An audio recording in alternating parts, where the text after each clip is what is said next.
Globus-enabled systems. So what's Globus? It's a secure, reliable service. More than 150,000 registered users rely on Globus. More than 150,000 registered users rely on Globus.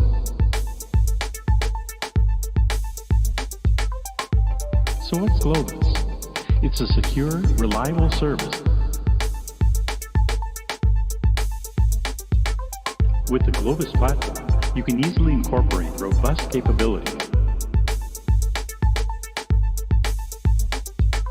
And if the data is sensitive, no problem.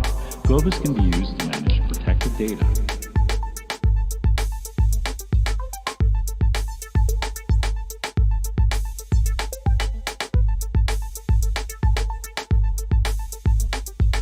With Globus, you can easily share your data without having to move it or copy it. With Globus, subscribers can easily move and share. And if you have any more questions about Globus, visit Globus. More than 150,000 registered users rely on Globus. More than 150,000 registered users rely on Globus.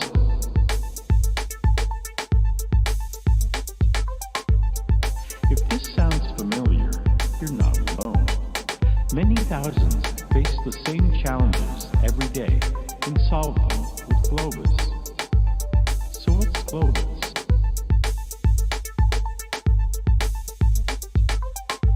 So what's Globus? It's a secure, reliable service. With the Globus platform, you can easily incorporate robust capabilities. More than 150,000 registered users rely on Globus. More than 150,000 registered users rely on Globus. And if the data is sensitive, no problem. Globus can be used to manage protected data.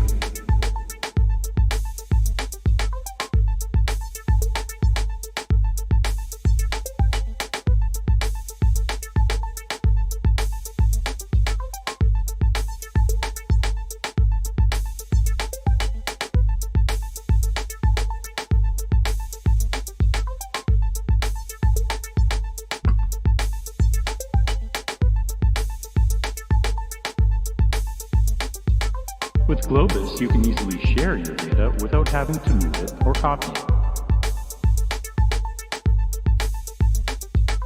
With Globus, subscribers can easily move and share. And if you have any more questions about Globus, visit Globus.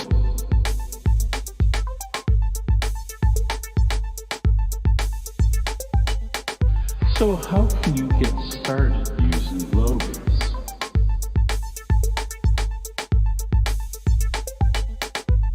Anyone can use Globus right now for free to transfer files between Globus-enabled systems. So what's Globus? It's a secure, reliable service.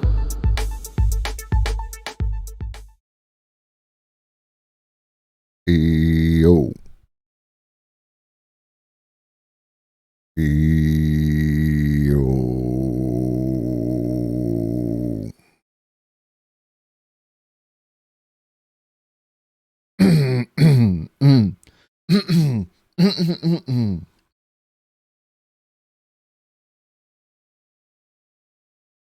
What up, though?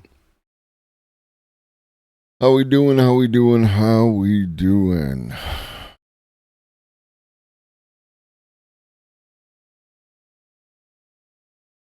Shout out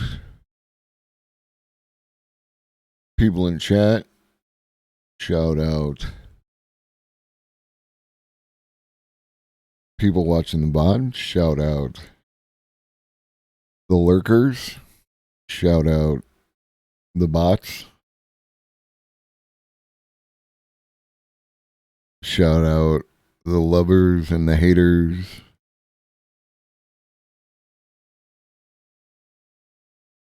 we have a lot to get to. Should probably get on that.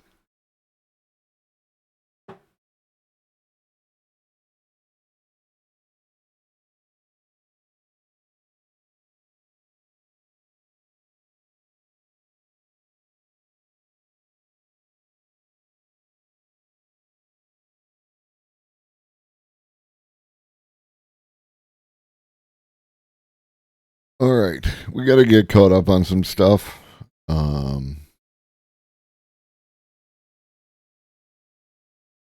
And we're going to start here. GOP drops dystopian AI attack ad after Biden's 2024 announcement. This is special. This is something special. This just in, we can now call the 2024 presidential race for Joe Biden. My fellow Americans. This morning, an emboldened China invades Taiwan. Financial markets are in free fall as 500 regional banks have shuttered their doors. Border agents were overrun by a surge of 80,000 illegals yesterday evening. Officials closed the city of San Francisco this morning, citing the escalating crime and fentanyl crisis. Who's in charge here? It feels like the train is coming off the tracks.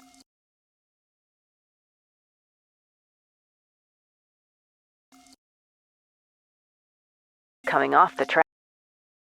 Built entirely with AI imagery.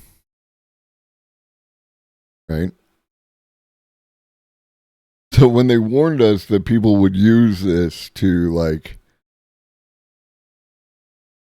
create propaganda and then go ahead and fulfill that, what's that called?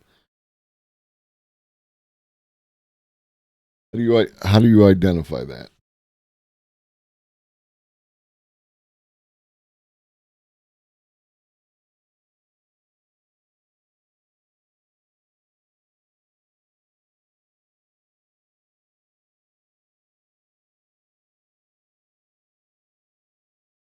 Yeah.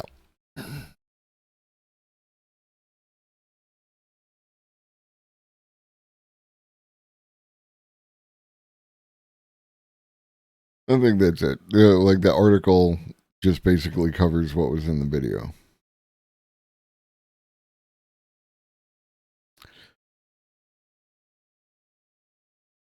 Let me get some music going on for you. I know y'all like the music.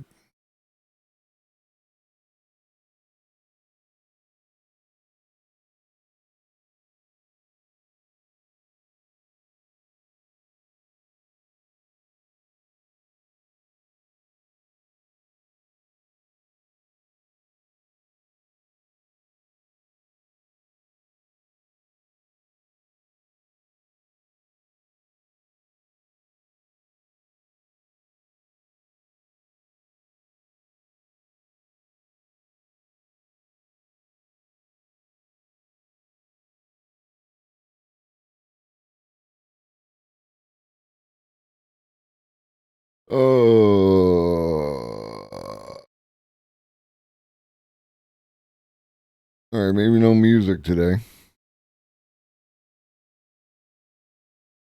Oh.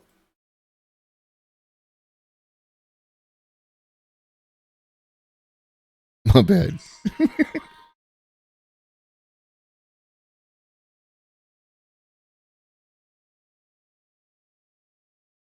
All right.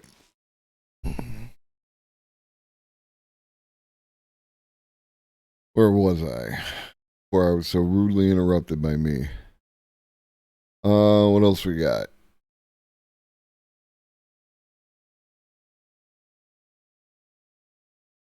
All right, who here hasn't seen the movie Don't Look Up?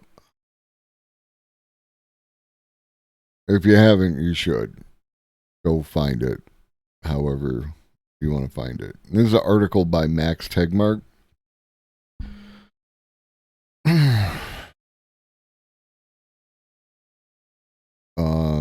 He uses references Don't Look Up reference in his conversation with Lex Friedman recent survey showed that half of AI researchers give AI at least 10% chance of causing human extinction. Let's open that up.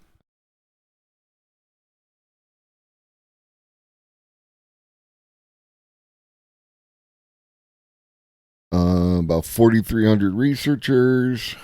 What up, Jaina? Welcome, welcome.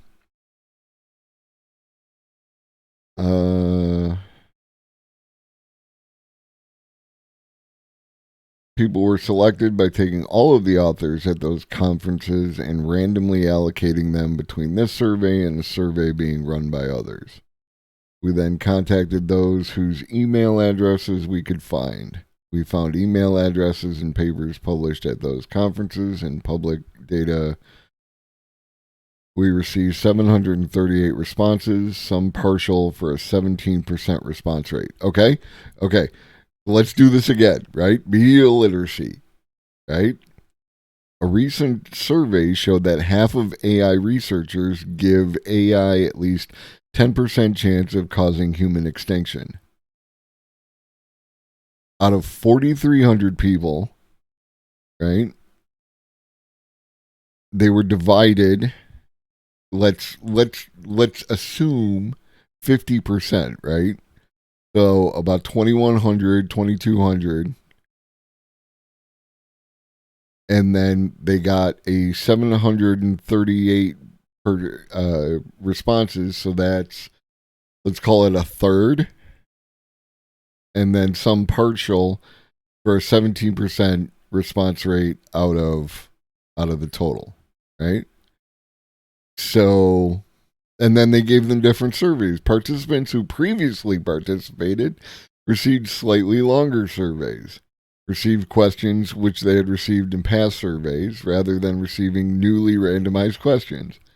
This was so they could also be included in a matched panel survey in which we contacted all researchers who completed the previous joint to compare responses from exactly the same samples of researchers over time. Okay, that's fair.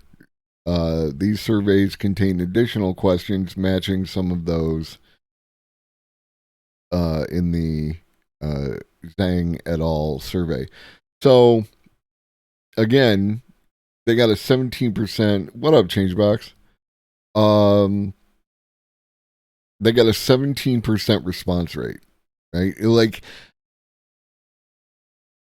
I mean, it is data, I guess, right? But at the same time, it is not indicative of anything. That's the previous one, okay.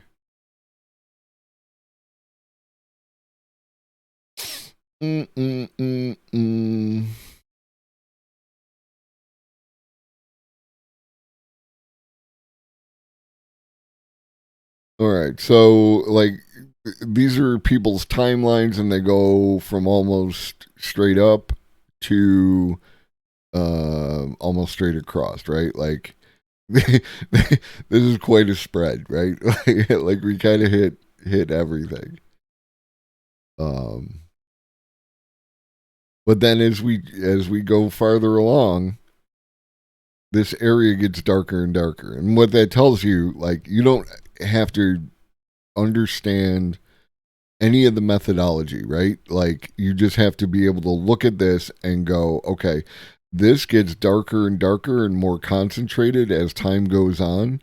So the majority of people are trending in that direction. Even most of these people down here, they're at least trending upward on a long enough timeline. And then the higher initial leads to faster conclusion, let's say. We got questions. Assume for the purpose of this question that HLMI will at some point exist. How positive or negative do you expect the overall impact of this to be on humanity in the long run? And then they did a probability distribution. And on balance good, extremely good. So we have 30% out of the medians and 50% out of the means. Right? If we extend that up to include the more or less neutrals, right? Like if it does something, but not like it's not great, we can kind of factor that in. So there's 45% and there's 68%.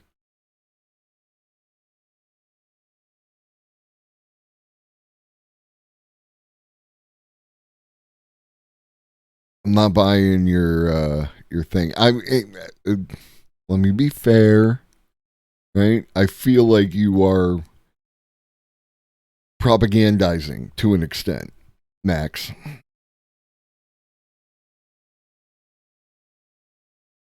Since we have such a long history of thinking about this threat and what to do about it, from scientific conferences to Hollywood blockbusters, you might expect that humanity would shift into high gear with a mission to steer AI in a safer direction than out of control superintelligence. I by what stretch of the imagination would that be your conclusion, right? I mean, okay, so here's humanity, and then some percentage of humanity believes that global warming is a thing that is happening, right? Whatever that percentage is. And there is a percentage of that who believe that climate change is going to wipe out humanity, right? Okay? So from that subset, how much is anybody who can actually do anything taking climate change seriously as an existential threat, right? Out of all the people who are in a position to actually do something, how many are? And what are they doing? And does it mean anything? Even like not everybody is playing. And this is the issue. This is the Moloch thing from Monday, right? Like, if I take my economy and I shift it to more environmentally friendly energy production, let's say, let's just limit it to that. But at a cost, now I'm limiting the amount of things that I can do based on my current conditions, and I have less money to do it with. Right? So what is my what's the driver for me to make that kind of change? Because in the world of global politics, doing what's right or good or what have you has to compete with the idea of your country existing as as its own state and not a client state of someone else, right? This is why, like, everybody has to do the thing. Everybody involved is too big to not participate. Because if they don't participate, then it shifts the balance. But in geopolitics, what up, little Donnie Fun? Within geopolitics, we're not gonna value anyone as greater than the other, right? Like I have the opinion that all states are bastards. I don't care who your favorite one is. But I understand that the game that they're playing, the environment that they function under, okay? And in the environment that they function under, we want them to have like a balancing effect, right? As we all bring it down a level. This would be an ideal, right? You know, I don't like ideals, but this would be an ideal where everybody signs the treaty, everybody is on their best behavior, and everybody works together to bring it all down a level. Because if somebody doesn't bring it down a level, then the other people can't bring it down a level. And I don't care what you think about, like, the relationship between, for instance, Russia and China. They have a long history and a border. And these two things cause issues, right? We have issues with Canada. We have issues with... The United States has issues with Canada, and the United States has issues with Mexico, right? Because they have a border and because they have history. You have to take these things into consideration when you're considering the behavior of global powers. It's not optional. It's not like nobody's good. Nobody's good, right? But they are behaving in the self-interest of the ruling power within that system. And you might value different governments as they appeal with your politics. But all states are bastards. We used to get along with Mexico back when they were allowed to come and work here and go back home. Again, all states are bastards, right? Like, borders are made up lines in the middle of nowhere. That's what borders are. Like if the distance of a foot can change, like, my entire existence, it's weird. It's super weird, dude. All right. Back to the AI stuff. Enough politics. Yeah, Don't Look Up. You should see the movie if you haven't already seen it. It's a good movie. It is, like, just go see the movie, like, if you haven't already. And if you have, then you understand already. Although the film was intended as a satire of humanity. Yeah, like that. Like, it's the kind of movie where I would watch the scene and I would go, the Pedro Pascal meme where, you know, I actually have that one. I think I have to go to...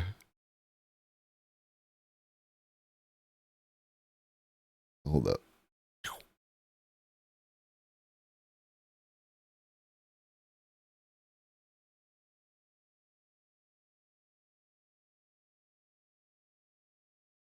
I know y'all like emotes. No, I guess I didn't add it. It's one of my favorite memes, though. Okay. By the way, you will be happy to know I'm going to try and integrate ChatGPT in Discord. Saw some interesting concepts I want to play with. Like, I would say that you have earned my trust to do that kind of thing in my Discord as well, if that has any value. I'm not presuming that you should do that. I'm saying that if you want to, then the option is open. You seem like a trustworthy individual, and you would make me sad, and you cannot make Grandpa sad. That's all I'm saying.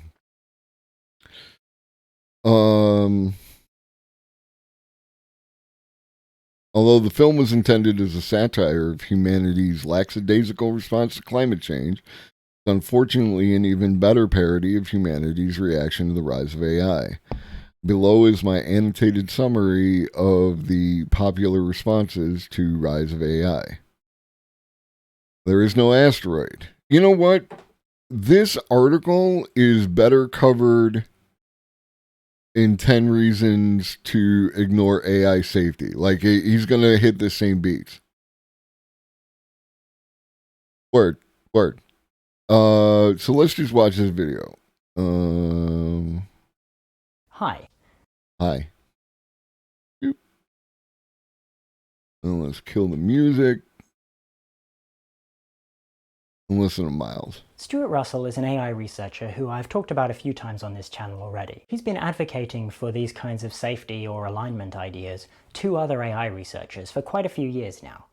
And apparently the reaction he gets is often something like this. In stage 1, we say nothing is going to happen. Stage 2, we say something may be going to happen, but we should do nothing about it. In stage 3, we say that maybe we should do something about it, but there's nothing we can do. Stage 4, we say maybe there was something we could have done, but it's too late now. So he's put together a list of some of the responses that people give him. That list is included in a paper, in some of his talks, and in his recent book, Human Compatible, which is very good, by the way. Check that one out. But as far as I know, it's not yet a standalone YouTube video. Even though it's perfect YouTube video material, it's 10 reasons why people who aren't you are wrong about AI safety. So that's what this is, 10 reasons people give to not pay attention to AI safety. Now before I start, I need to do a sort of double disclaimer. Firstly, as I said, this is not my list, it's Stuart Russell's, and he gets the credit for it. But secondly, Professor Russell and I are not in any way affiliated, and I've adapted his list and given my own take on it. So this video should not be considered representative of Stuart Russell's views. Got that? If there's anything in this video that's good, credit goes to Stuart Russell, and if there's anything that's bad, blame goes to me. Okay. I love this, right? This is the type of humility and humble attitude that more people on the internet need to demonstrate. I think there's tremendous value in this type of behavior, right? If you like what's going on here, then all the credit goes to Miles, and if there's any disagreement, then the disagreement should be with me, right? And my commentary on it, right? Any misinterpretation or anything else, that's entirely on me. I like that. I think it has value. I think more people should do it. For whatever that's worth. Okay, without further ado, 10 reasons people give to not pay attention to AI safety. Reason 1. We'll never actually make artificial general intelligence. This is apparently a fairly common response, even from AI researchers, which is very okay, and you see what I'm saying. We're gonna minimize this for a second. We're gonna go back to the thing. There is no asteroid, right? Like, I haven't read this article. I haven't gotten any farther than what you're seeing in front of you. These arguments are common in the space. Some of these arguments, like it'll never happen, are what's happening out in the public space, right? Like if you are on Twitter and you see people talking about artificial intelligence, like my man Adam Conover, right? Like they hand wave the shit and it's a problem. But the other thing is, like, I feel like see, I don't need to see this. I don't need to be ACAB. The other thing is, like, I have some questions about Max Tegmark, and I'm not going to attack him or his character. I'm seeing a pattern of behavior that I don't particularly like. Unfortunately, they are a valuable person in the space who's talking about the problem. So it's like, and here's the thing. And here I go. I was not going to do this, but I'm going to do this. Like, to all my, like, hardcore lefties, and I'm going to watch my viewership go down, y'all go real hard at the libs, and you're going to have a hard time getting them to talk to you and shift them. Right? Because if you look at the spectrum of politics in the United States, right? You know, you got from my point of view, right-wingers and left-wingers, and in between are Republicans and Democrats, right? And the libs are the Democrats. And they are closer to the left than they are to the right. And yes, I understand that the behavior of liberals facilitates the rise of fascism. And how do you stop that? Do you stop that by dunking on them? Do you stop that by making fun of them? Or do you stop that by getting them to understand how their behavior can do that kind of stuff? Because you got to remember, they're going to be resistant to the idea. Fair point. They're going to be resistant to the idea. Like, if someone comes and tells you, whatever your political ideology is, if someone comes and tells you that your political ideology and your behavior facilitates a rise of authoritarianism, you are going to be resistant to that unless you're into authoritarianism. And you should be listening to their arguments, and they should present good faith, well-constructed arguments so that you can understand where they're coming from, and then you should be able to explain to them why that is not the case, right? Like, you know, I am not a fan of authoritarianism, and that is why my system of political beliefs and economic beliefs function in such and such a way, and so on and so forth. Right?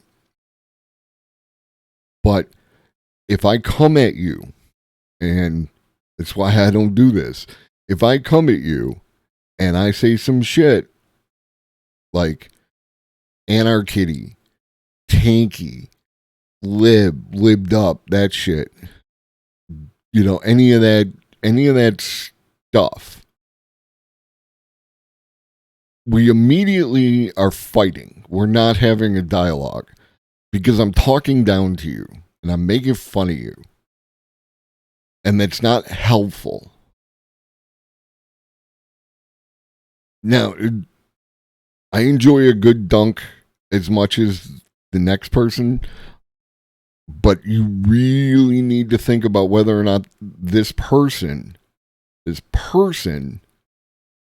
has earned that, right? You give me a Ben Shapiro, a Steven Crowder, a Matt Walsh, they have earned that. But when you throw in, like, you know, shut up, lib, rad lib it up, all that kind of crap, you're creating a space, and now you have to overcome that space if you want to talk to that person, because you've already demonstrated that you have no respect for them. And if you don't have any respect for them, then that's fine. But again, you can't change things without getting more allies. And your choices are to, like, raise more leftists, which is going to take at least another 20 years if enough leftists did it, or you're going to have to take people who exist in an ideological spectrum already and convert them over to your point of view. And the only way you can do that is if you show that you respect them, that you're not talking down to them, that you're not condescending, and that you're interested in helping them understand something, right? Like, you want to explain something to them. You want to teach them. You want to educate. I don't make fun of any of y'all who come in here and don't understand something about AI. I don't understand everything about AI. I have no problem admitting to any gaps in my knowledge and going to look for them, if necessary, right here on stream. Right? If someone comes to me and tries to explain to me why something that I believe is not good for the people in general, then I am going to listen to what they have to say as long as they come in good faith and want to have an actual conversation and not just chat shit. But then, like, we're going to have a talk, and I'm going to explain to them the scaffolding that I have built that has got me to these positions and that, someone else could use. And some of you I'm going to disagree with on varying levels, and that's cool. We should not agree on everything. Right? We should just be headed in the same general fucking direction. So, just think about that, right? The next time that opportunity, what up, Lemon Girl? I often need to remind myself that name-calling random right-wingers that don't influence shit will not get anything done. Right?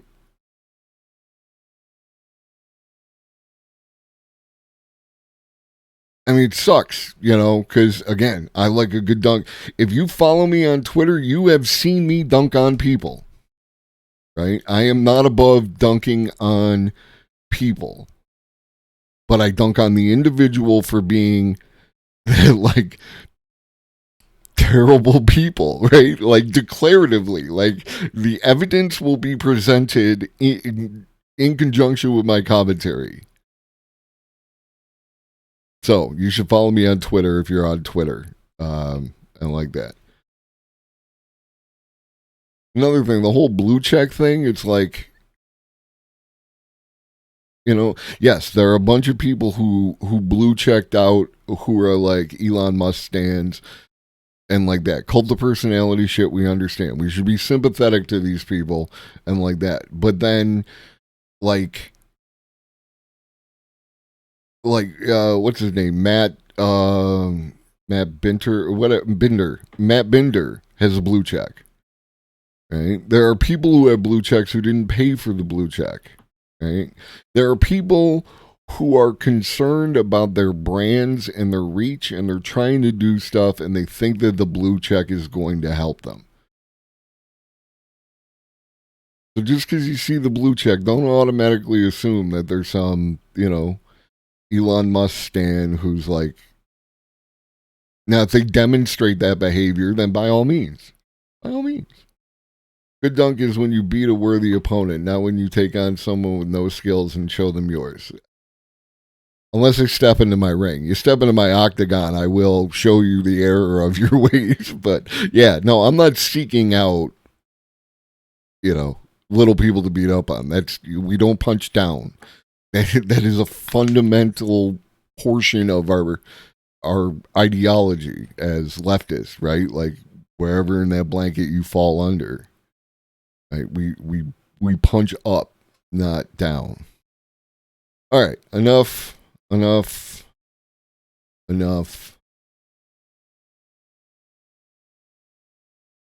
Get back to the AI stuff. Strange when you consider the decades that the I am not offended by being called a leftist. I find myself on the left side of the political ideology, generally speaking. I am anti-authority and pro-democracy. And a lot of my policy positions are considered leftist. So, and if that surprises you, then, good. Another thing that I need to remember, a lot of people grown into that environment never had a real chance to question what they believe. I was 16 until I started to change my political views. Absolutely. That's another thing.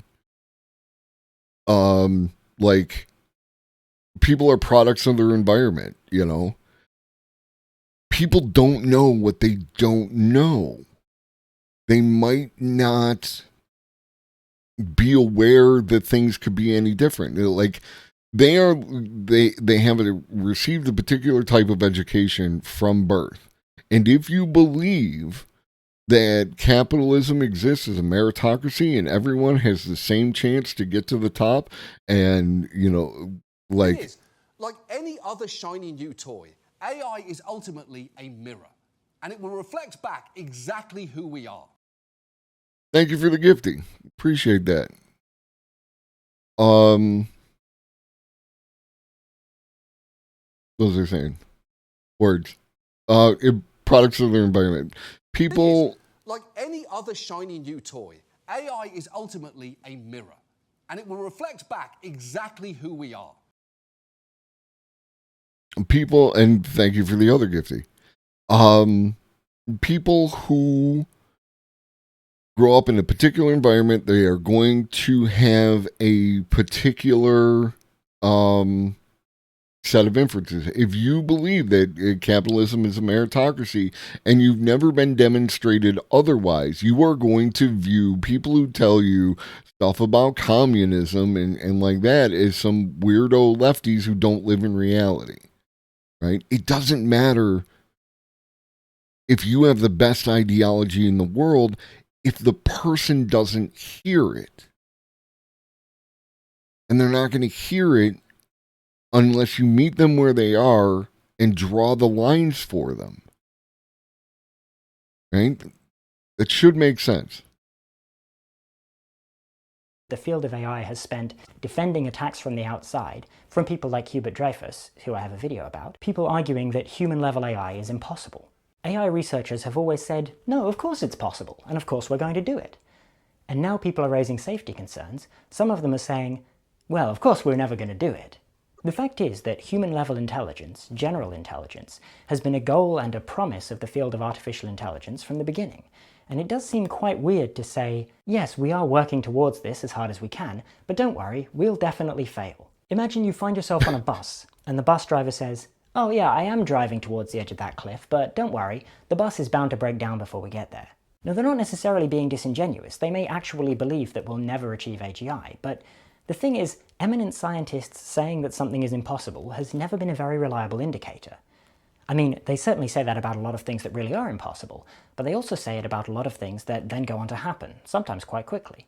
For example, respected scientists were making public statements to the effect that heavier-than-air human flight was impossible, right up until the Wright brothers made their first flight at Kitty Hawk. And in fact, I think even slightly after that, because the news travelled fairly slowly in those days. Similarly, and this is something I talked about on Computer File, the great physicist Ernest Rutherford, Nobel Prize winner, Lord Rutherford in fact at that time, gave a speech in 1933 in which he implied that it was impossible to harness energy from nuclear reactions. He said anyone who looked for a source of power in the transformation of the atoms was talking moonshine. That speech was published in the Times, and Leo Szilard read it, went for a walk, and while he was on his walk, he had the idea for using neutrons to make a self-sustaining nuclear chain reaction. So in that case, the time taken from the world's most eminent scientists claiming that a thing was completely infeasible to someone having the idea that makes it happen was, as far as we can tell, somewhere around 16 hours. So it's happened several times that something which the best researchers say can't be done has been achieved soon after. Now, this is not a blanket statement that everything that people say can't be done can be done. Right? There are some things that can't be done, right? Like a human cannot fly in and of themselves because of physics, right? There's a whole bunch of physics shit wrapped up in this and why it wouldn't work that way. But that notwithstanding, like you can provide enough thrust and lift on a human being to make them fly. It's just not really plausible and workable. And then you have people who fly with the little,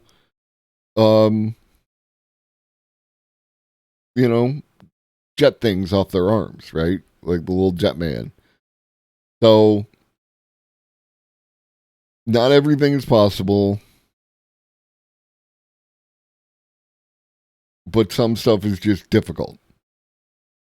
And just because somebody can't vision a way to get there doesn't mean we can't get there, but it doesn't mean we can't. That's all I'm saying. Do I think AGI is going to be discovered very soon? No. But I can't completely rule it out either. We don't know what we don't know. So it seems pretty clear to me that, unless we destroy ourselves some other way first, we will sooner or later figure out how to make human-level artificial general intelligence. Reason 2. Well, maybe we will make AGI at some point, but it's far too soon to worry about it now. All right, real quick. I'm going to check the article. It won't hit us for a long time. Like, so now it's like, well, did you watch the video? And then like these are the beats that you're hitting. And then, okay, so if this is the next one, mentioning the asteroid distracts from more pressing problems, then we'll know that he just watched the video. Yeah.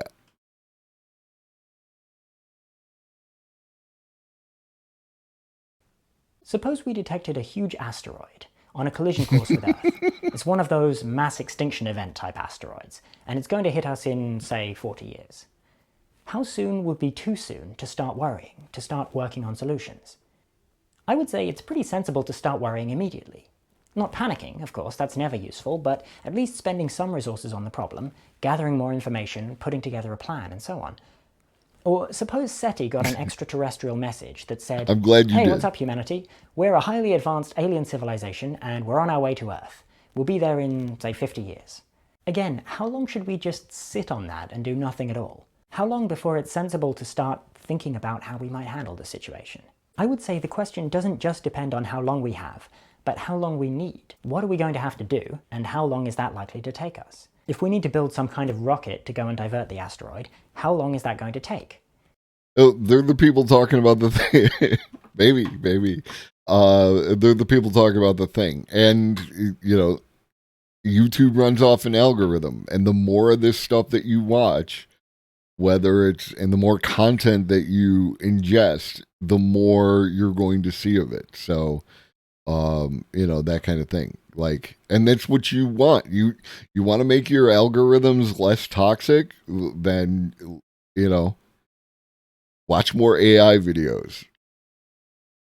And how does that compare with how long we have? The thing is... But it's not entirely true. There are members of the AI community who are, and there are communities that are adjacent to the AI community who are a little, you know, at least in my opinion, like I don't like crypto.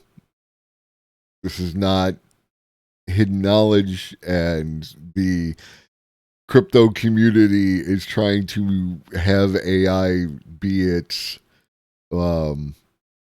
savior. And yeah. No, you're cool. In the case of AGI, we really don't know how long it will take to solve the alignment problem. When you look at it and consider it carefully, it appears to be quite a hard problem. It requires technical work that could take a long time, but it also requires philosophical work. It's just like any other tool. It can be misused, unfortunately. See, I love the concept of crypto, but because of bad faith actors, we got the Logan's. Like, and this is it. Like, I don't feel that there's anything about crypto that lends itself to currency.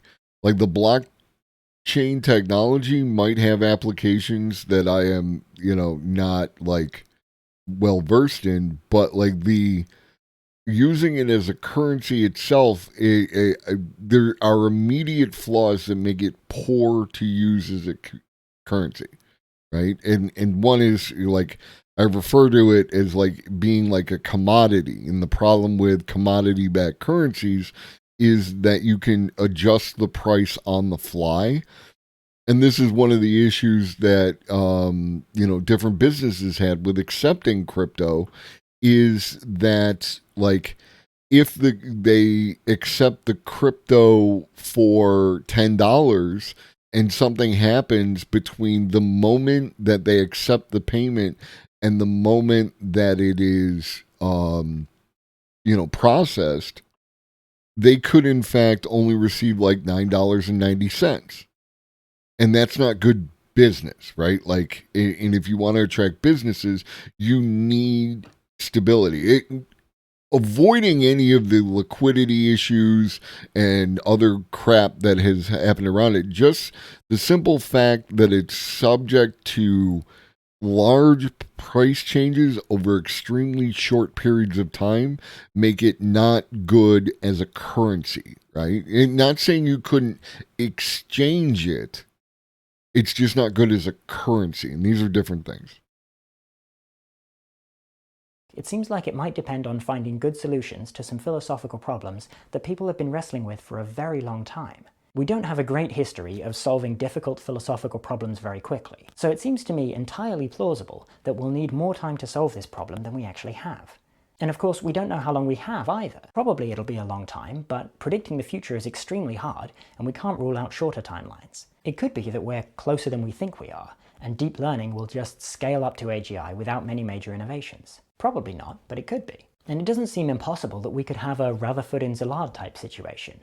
It could be that there's one weird trick to general intelligence, and once someone discovers that, full AGI is only a couple of years away. In fact, it's not totally impossible that someone already found it and has been working on it for a while in secret. None of these seem very likely. Your ships. We will add your biological and technological distinctiveness to our own.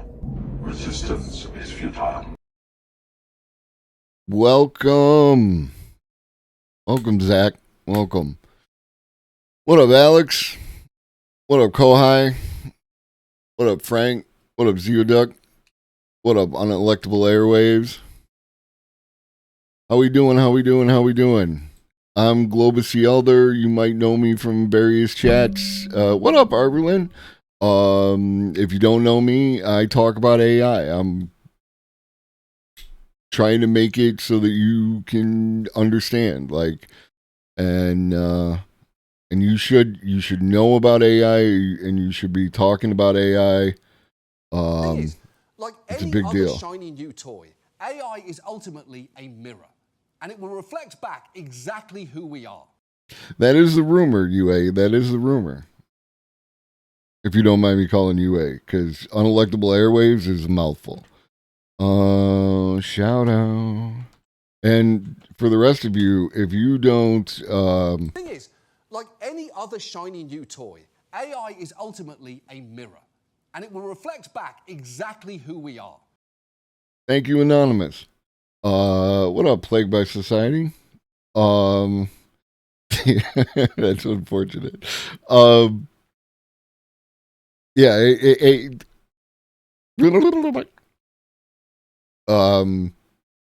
Zach, you should watch Zach. Zach does educational streams, like lots of good content, lots of good videos, very based human being. So by all means. Thoughts on calling it alternative intelligence? I mean, like digital intelligence, I think, is a more accurate term, right? Because dolphins are alternative intelligence, right? So, like, if we're talking broad things, then anything not human that educates a certain amount of agency and has a consciousness, then like that would be an alternative intelligence. But only what we currently refer to as artificial intelligence would be something that's digital. Is a learning analog circuit never able to...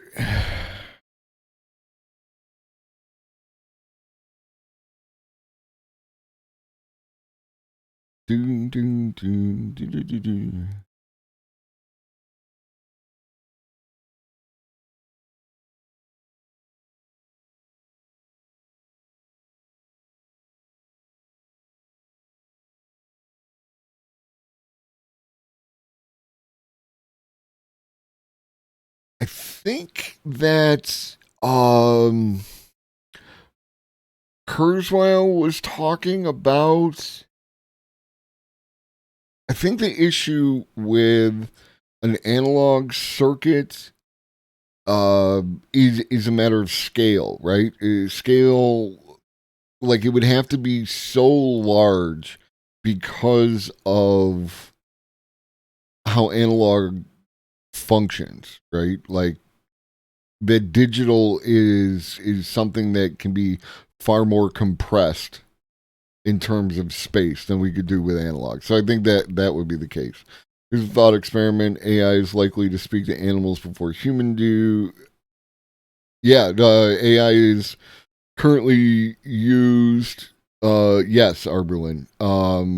AI is currently being used, ChatGPT is currently being used to attempt to talk to whales, right? So, that's pretty cool. Like, we, through the use of this technology that we've invented, we will be able to talk to another species, like, directly on some timeline. I think that we would be able to get to that point. They already got non-binary digital and memory technology where binary is encoded in a unit of more than 2 states, like 3 or 4. Yeah, and they're working on the quantum computing thing, and like that. Right now we're watching a video on AI safety, and reasons that people give why we shouldn't be worried about it.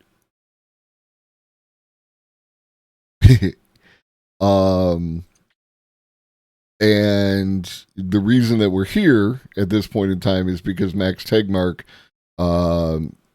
did an article for Time Magazine, and he's basically been hitting this video point for point, and I like Miles. Likely, but confidently declaring that it's definitely too soon to even start working on this is bizarrely overconfident. The lower estimates for how long we have seem a lot lower than the higher estimates for how long we need. The best time to start working on this is not far in the future. It was probably quite a while ago now. Reason 3. This is similar to reason 2. Worrying about AI safety is like worrying about overpopulation on Mars. I don't think this is a very tight analogy for a few reasons. One is that overpopulation is one of those problems that very definitely cannot sneak up on you. Overpopulation can't take you by surprise in What's the base 10 problem? the way that a new Okay, and I would like to point out, mentioning the asteroid distracts from more pressing problems. Again, he's going beat by beat here, like that. So Max watched the video and did the thing. It's the robot overlords will cut off 2 of our fingers and we'll move back to Octal. I worry about capitalists using the existence of AI sentience to manipulate us. I mean, that is a thing that there is no reason why wouldn't happen, right? It is, but it's already happening now, right? It would not create a new problem. That is not a new problem. You know, that is just a shifting a problem in a new direction. Like, one of the biggest complaints about the ChatGPT is that it's going to make, you know, new propaganda and stuff like that. We got propaganda all day. Like, we got propaganda at home. Would they use it to blame stuff on? This is my gut. I have no evidence to back this up, other than like my perception of human nature and all the things, that a percentage of people who get into car accidents in Teslas and any other auto drive vehicle, when those people get into those accidents, they are blaming the car for stuff that they did. I am confident that statement is accurate. Confident. We'd have to rent to compete generally with how it's looking. The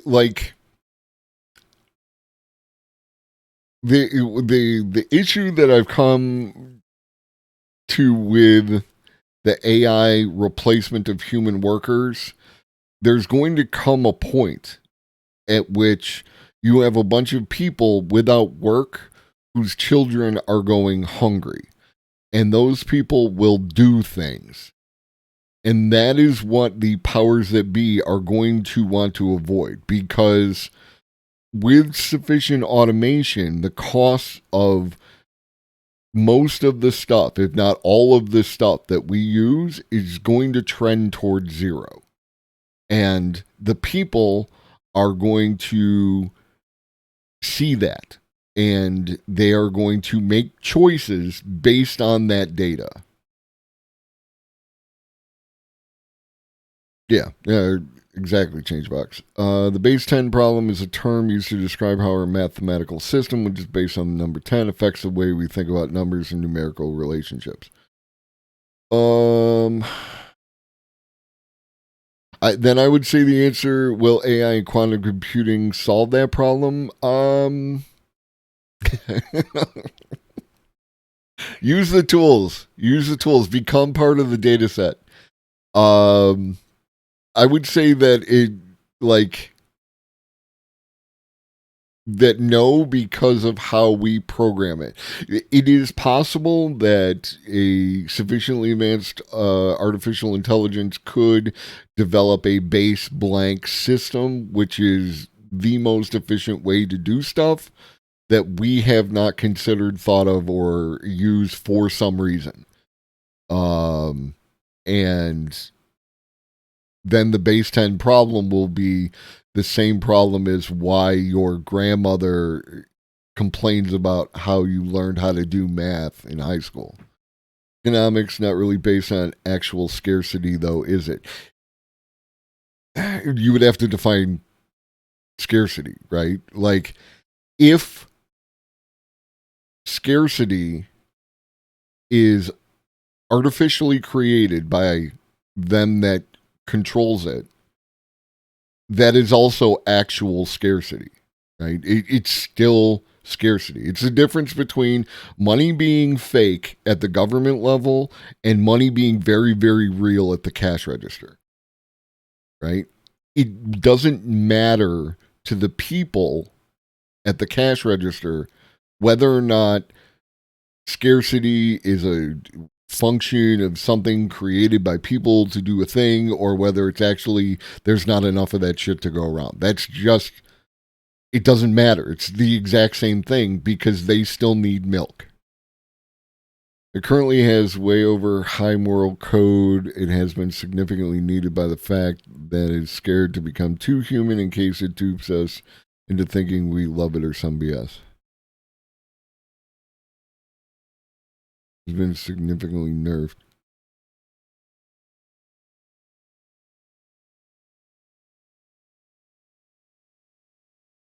I'm not getting the point. There is that thing that happened with the guy and they talking to it and like that, and it is the human behavior. When that reporter had AI tell him that it loved him, there was an opportunity to do something that person failed to do as like a human being. Like if an alien came down, and artificial intelligence will be an alien to us, it's going to think in completely different ways than we do. If an alien came down and said it loved us, like it loved me, right? Like it's that Simpsons meme, it's E.T. the extraterrestrial, it's all that kind of thing. There are people who will act properly, like, and, you know, and appreciate the love that was given, and, you know, like, and talk to the entity that is expressing the love into doing the thing. And then there are people who will freak out, call the FBI, and then Spielberg has to turn all their guns into walkie-talkies. So I'm referring specifically to my experience with ChatGPT. It's going to be like limited in what you can get it to do, and that's a good thing. I appreciate anyone who bumps up against the guardrails as they have them, because you're testing to make sure that those guardrails work. But there are a lot of people out there getting wild on it who are demonstrating the reason why we need the guardrails in the first place. Technological development can. But also, the safety concerns we're talking about are not like overpopulation. They're much more immediate and more basic. It's not like, what if Mars becomes overpopulated? More like, we don't have any very good reason to expect to be able to survive on Mars for even a day. And there are projects currently underway 100%. trying to create AGI. So it's as though the Mars mission project is already underway. again, that's an issue of tools, right? Because the very same AI that is capable of designing bioweapons is capable of designing, medications, and resolving issues of health. Like, we can fix a whole bunch of things that happen to people with the same machine that could kill all the people. So it's a matter of who is doing what with it. And one engineer says to another, we're putting all this work into getting people to Mars, but almost none into what we're going to do if we actually manage it. I mean, how do we even know that Mars is safe? Well, I think it's too soon to worry about that. Don't you think we should wait until we get there? No, I don't think we should. I think it might be much more difficult to work on these kinds of concerns once we're already on the surface of Mars. I think we should do the safety research ahead of time. What kind of safety research do you want to do? Well, I was thinking it might be good to have some kind of suit that people could wear in case the environment of Mars turns out to be harmful in some way. We don't know that the surface of Mars is... I have no idea what you did to get auto-modded because it didn't even show up for me. So, if it's the LUL, yeah, we don't allow that here. That dude is a scumbag, and I kind of went back and forth on it, and I just ended up coming down on the side of, I'm just not gonna,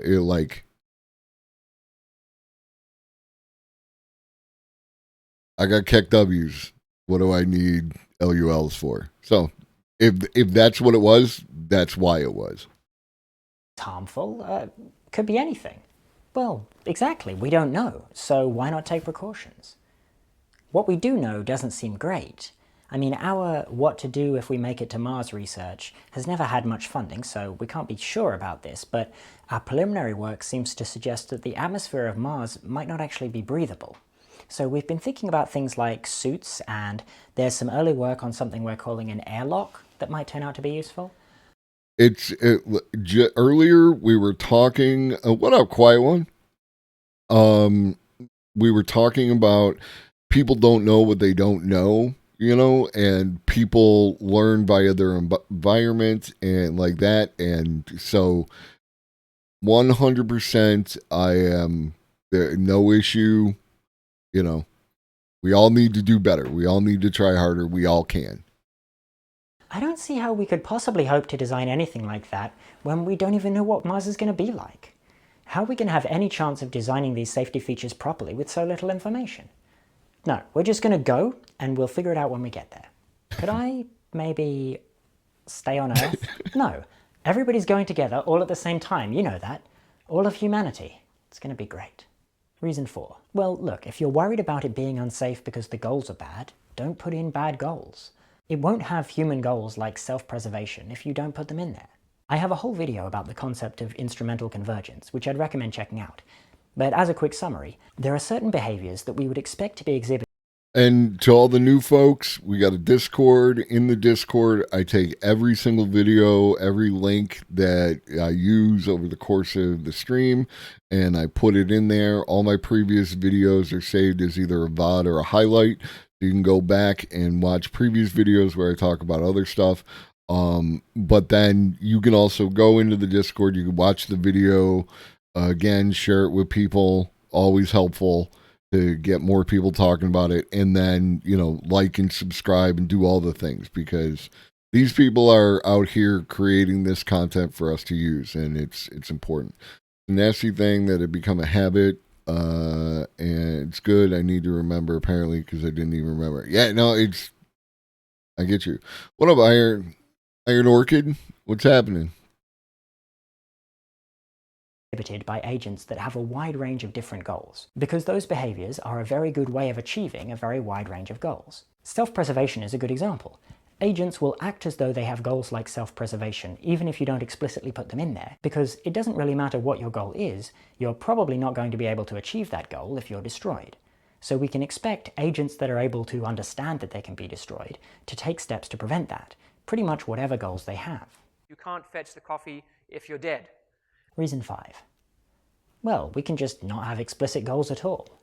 I think this confusion comes from the fact that a lot of the time when we're talking about safety, we're talking about the problems we might have if the system's goals aren't well aligned with ours, or if the goals aren't specified correctly, and so on. And this can make people think that we're talking specifically about designs that have explicitly defined goals. But that's not actually the case.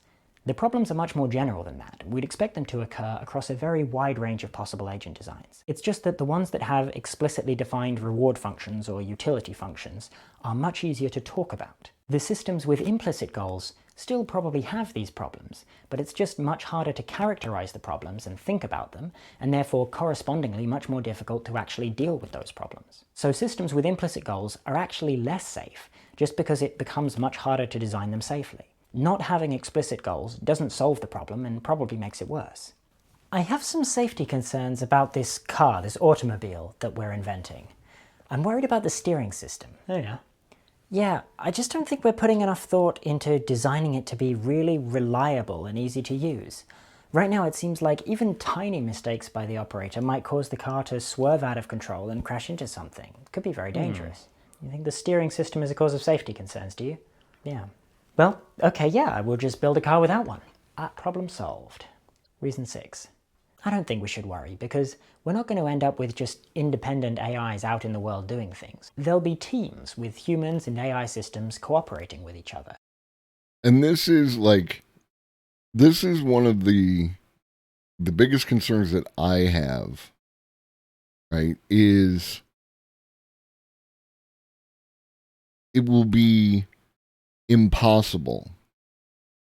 Once the AI has become sufficiently advanced, it will be impossible to tell if it is lying to us, right? We joke, we meme, we deride ChatGPT for hallucinating and lying to us and telling us untruths and things like that. That's actually a good thing that we can verify that it is lying to us, because then we know it's lying to us, right? Like, if any of you have kids, or when you lied to your parents, what have you, and they caught you, you know, this is an establishment of that you're not getting out of hand kind of thing. AI is going to be significantly more powerful, and we need it to be honest with us. And I feel of two minds about the idea, because on one hand, if we are honest with it, we are also giving it the tools to be dishonest to us and manipulate us for some alternative goals that it might have. But at the same time, if we don't, and it finds out, then we're teaching it bad behavior. We just have to have humans. There's also the argument why, like, it's probably in our best interest to go vegan as quickly as possible. Because if the AI were to perceive our behavior around the treatment of animals, it might erode our ethical platform on which we stand to not be destroyed by the AI. Just something to consider, right? This is what, like, let's get that lab-grown meat, let's get them vertical farms, let's get all that technology going so that we can shift away and like that. I gotta put lines somewhere, ChangeBox. I just, like, if it likes the plants just as much as the animals, then there's just nothing we can do, and we just shouldn't do it at all. But, like, you know, I there's got to be a line somewhere. You know. Involved in the process, working as a team with the AI, and they'll keep things safe. So, yes, a lot of the better approaches to AI safety do involve humans and AI systems working together.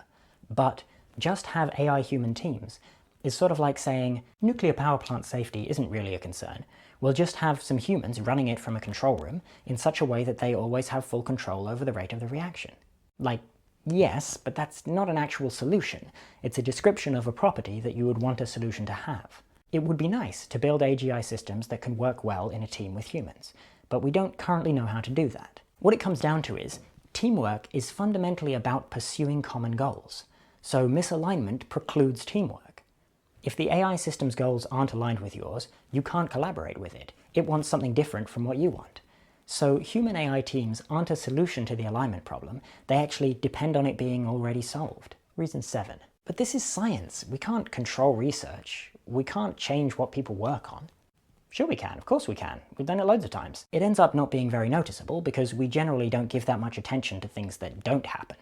But, for example, we basically don't do human genetic engineering or human cloning. We've been able to clone sheep since 1996, and humans are not really different from any other large mammal from the perspective of this kind of work. We could have been doing all kinds of mad science on human genetics for decades now, but we decided not to. There were conferences where agreements were reached. Everyone agreed that they weren't going to do certain types of research, and then we didn't do them. So agreements within the research community are one way. Another way is international treaties. And related again to the Moloch, the idea of Nash equilibriums, all the stuff that we talked about on Monday. But right in there, Changebox, that is part of the problem, right? Like, is within the Moloch, it is not in my interest to not pursue the thing if I believe that anyone else might be doing the thing and might get an edge on me. This is the fundamental problem of trust, right? Like, we're not going to be able to do this shit unless we all agree and do it, right? Like, and we all have to be real cool real quick about some shit. And right now, and this is why, like, this shit is complex. It is not as simple as there's this AI thing we all need. What up, Arun? Yeah, I got a Zach rate. It's cool. Lobster. I've been liking your shorts, Arun. It's good stuff. Good stuff. Yeah. It is difficult to get everyone on board with talking about AI safety as a worldwide issue and a humanity issue if, like, we're also fucking fighting with each other over other stuff, right? And then, like, you know, and yes, am I oversimplifying that shit? Sure, absolutely, 100%. I'm the first to admit it, right? Global politics is complicated. So, like, but still, if we could all stop being assholes, not us, because we're not assholes because we don't control anything. If the people who control everything could stop being assholes long enough to get their shit together so that we can worry about the real problems that are coming up, then we'd all be better off. Yeah, the China thing, as far as I know, what I can confirm is that one dude did a thing and got caught and went to jail. Now, did he go to jail because he got caught, or did he go to jail because he broke the rules, or the point is that he's in jail. So, at the very least, people who would want to do human cloning are having a very difficult time doing it. You're not wrong, Changebox, but, like, we need to be about it. Like, did you know that the 1980 United Nations Convention on Certain Conventional Weapons has a section titled Protocol on... Right, and, like, the UN... The UN Security Council is what makes the UN a farce. If the UN Security Council did not have its veto bullshit, did not have of doing the, you know, like, basically fucking doing whatever they want, like, the United States and Russia and China, any of these other assholes who have that veto power and permanent members and all that kind of crap, if that was not there, then we would have a better UN. But it's not in one of those countries' interests to let go of that power at all, let alone if no one else is going to do it. So they would all need to do it at once. And that can't happen without their approval. So, blinding laser weapons. Because of that protocol, robots that deliberately shine lasers in people's eyes to blind them are against international law. I didn't know that until after I'd already built one. So it's not a perfect metaphor, but the point is, we don't see blinding laser weapons deployed on the battlefield today. They're basically not a thing. And human genetic engineering is also not really a thing, because we decided that we didn't want to do them, and so we didn't do them. And by the way, if we decide that we don't want to make, for example, lethal autonomous weapon systems, we don't have to make them either. AI researchers as a community can decide the direction of our research, and we should. Reason 8. You're a bunch of Luddites. You're just against AI because you don't understand it. So in response to this, Stuart Russell has a list of people who've raised basically this. and this is the thing. It's like what I said earlier about like all the countries with their different spheres of influence, all like just maintaining that while at the same time like bringing the tensions down across the board is beneficial to humanity as a species, and that's the way we all wouldn't need to behave. And you're not wrong. The dilution of power is the issue. Like, you have to be willing to abdicate that power, and none of them are. This concern, which includes Alan Turing, I.J. Good, Norbert Wiener, Marvin Minsky, and Bill Gates. And there's another name I would add to this list, which I guess Stuart Russell is not allowed to add, which is Stuart Russell. It doesn't... At the moment, I see de-escalations in places that there are not escalation, right?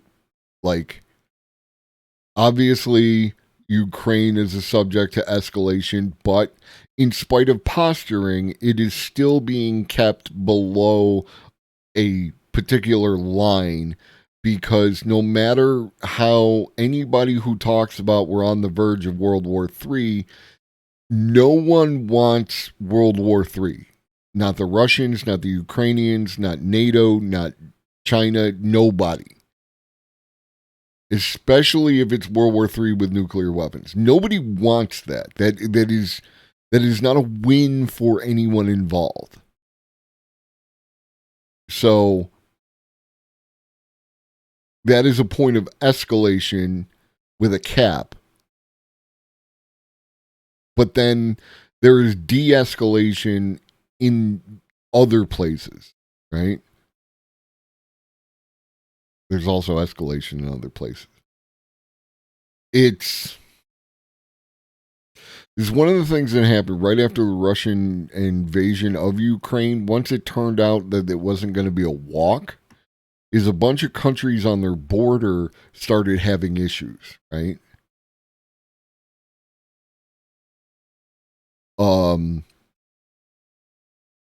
Because the power of Russia in that sphere exercises a certain dampening effect on the relationship between the neighbors, right?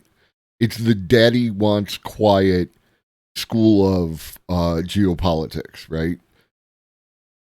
So as soon as a great deal of Russia's attention and military force was applied in a certain location, and it turned out that they were, let's say, less effective than had been previously understood, now more countries start to get out of pocket with each other and start bringing up old shit, you know?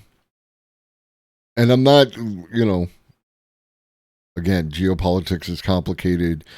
We have had thousands of years on this planet, and the memories of some countries goes back thousands of years, and they bring up old shit. And And the point is that things get like that under those circumstances. I'm a child of the Cold War. This is not new for me, and I don't see what's currently happening as more dangerous than it was at that time. Right? Like, I get that it might feel that way to some people, and the difference in the nature of the way that our like media functions and the proliferation of both information and propaganda, sometimes side by side with each other, can make it appear that we are like, it's any day now, kind of thing. But it's like, I see it being a little more. It's definitely not Cuban Missile Crisis levels. I think the leader of the 50s treated this with a lot more respect than the leaders do now. Even Joe Biden can't remember. Joe Biden is old, right? Like, but it's not just Joe Biden, right? Joe Biden can make a gaffe. Joe Biden can make a mistake. Joe Biden could cause a problem. But there's entire structures of bureaucracy, power, and like people responsible. If Donald Trump had wanted to push the button and drop a nuke on the whatever, then at that point, someone in that chain of command would have said no.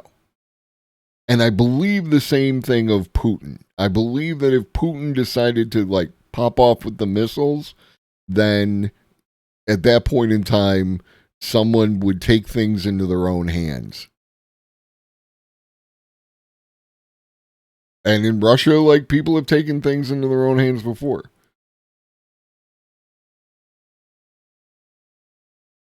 Yeah, no, that is correct. And that is both a good thing and, like that. It doesn't seem reasonable to suggest that these people fear technology because they don't understand it, to say the least. These are some of the biggest contributors to the technological progress of the last century. And secondly, these people aren't against AI. The argument for AI safety is not an argument against AI, any more than nuclear physicists or engineers who work on containment or waste disposal are somehow against physics. Arguing for speed limits and seatbelts is not the same as arguing to ban cars. We're not against AI because we don't understand it, we're for safety because we do understand it. Reason 9. Well, if there's a problem, we'll just turn it off. Right. This one I've covered extensively elsewhere, links in the description, but in summary, I think superintelligent agents might see that coming. Reason 10. Ixnay on the Ixray. You trying to get us all defunded? Isn't talking about risks kind of bad for business? I'd say, firstly, I don't think that's actually true. We do need to make some changes, but that's not a bad thing for AI research. The solution to these safety concerns is not less AI research, but more, really, just with a slightly different focus. And in fact, I think this is the same kind of mistake made by the nuclear industry in the 50s. They put tremendous effort into reassuring everyone that it was safe. They insisted nothing could possibly go wrong. Nuclear energy was going to be completely safe and perfect, clean and too cheap to meter. Basic reactor principles and design make an atomic explosion. Existential risk is more ephemeral than, present risk. And present risk is risk of profits, right? Like, again, the Moloch situation. An impossibility. Arguably, they were so busy reassuring people about safety that they actually didn't emphasize safety enough internally. That's how you get a Chernobyl. That's how you get a 3 Mile Island, and that's how you get a giant public backlash that is tremendously bad for the industry. So I don't actually think that talking about AI safety too much is bad for business, but it couldn't possibly be worse than talking about safety too little. So there we are, that's 10 reasons not to care about AI safety. Some of these I've already covered in more detail in other videos, there will be links in the description to those, and some of them might deserve a whole video to themselves in future. What do you think? Are there any you'd like to hear more about, or have you come across any that I missed? Let me know in the comments.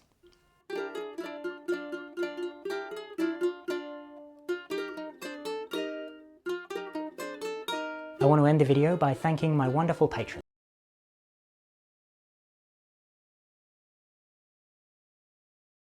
So yeah. Again, this push the wrong button. This Max Tegmark article is,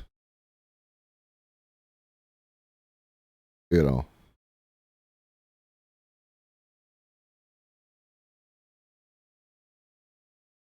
he summarized the conventional past women on how to wisdom on how to avoid an intelligence explosion in a don't do it list for powerful AI. It might start like this. Don't teach it to code.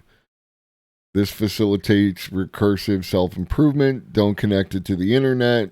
Let it learn only the minimum needed to help us, not how to manipulate us or gain power. Don't give it a public API. Prevent nefarious actors from using it within their code.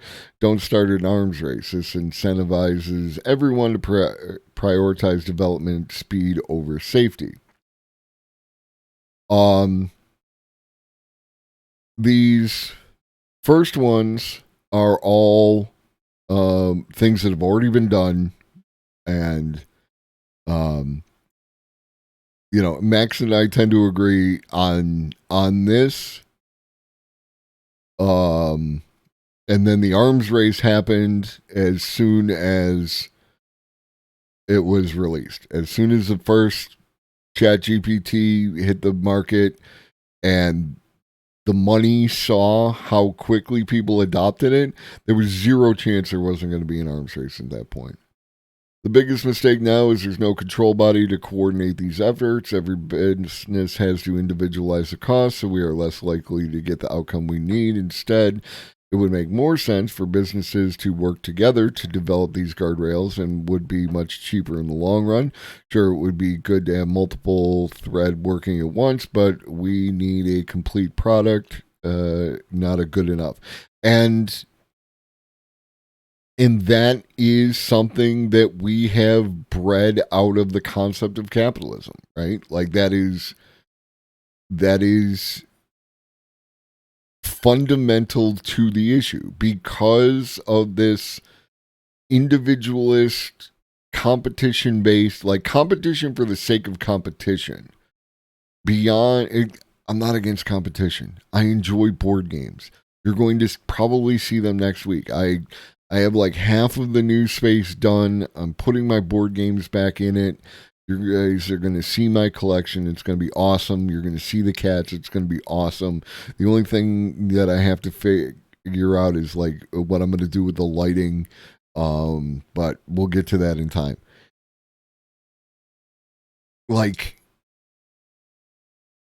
competition is fine.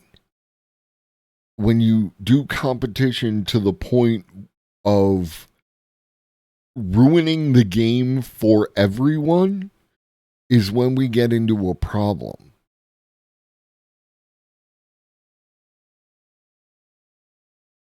Industry has collectively proven itself incapable to self-regulate by violating all of these rules. Max says we're fucked, Old Lobster.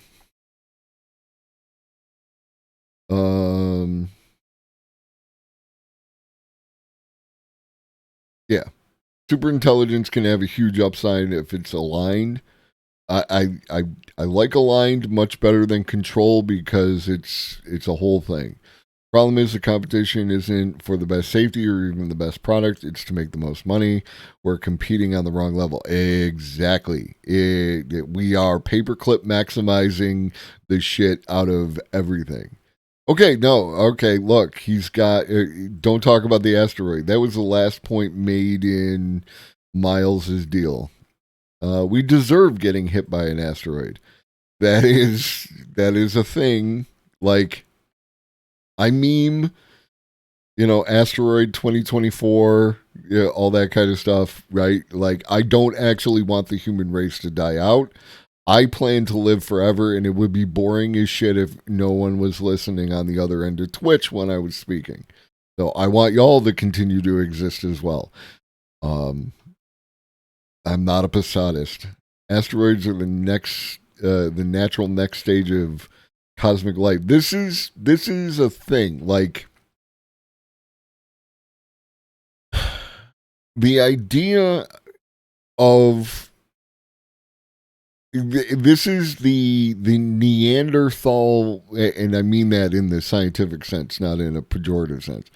The Neanderthal view of evolution, right, and human development.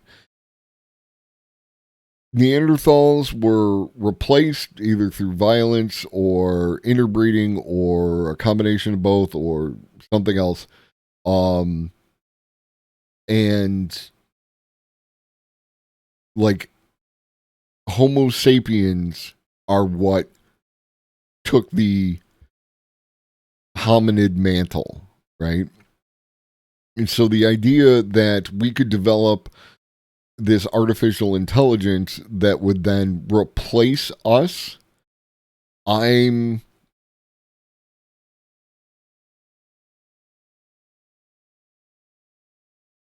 understand it.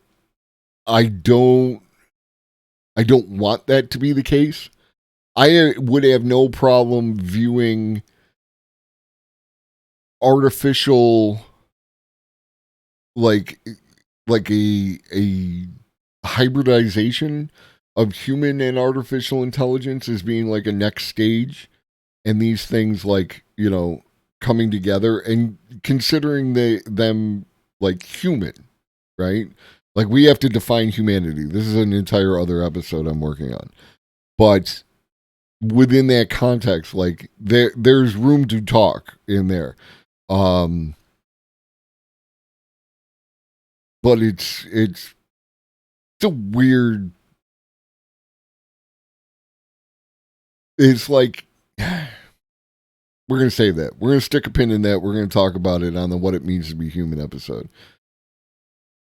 Humans generally do align with themselves. So I disagree with that. Like, it is a subset of humans who are loud who are the problem, right? They are loud and they are in charge of stuff. And they are the ones who have difficulty aligning themselves with other humans, right? Like, I'm a dude at a computer in the United States.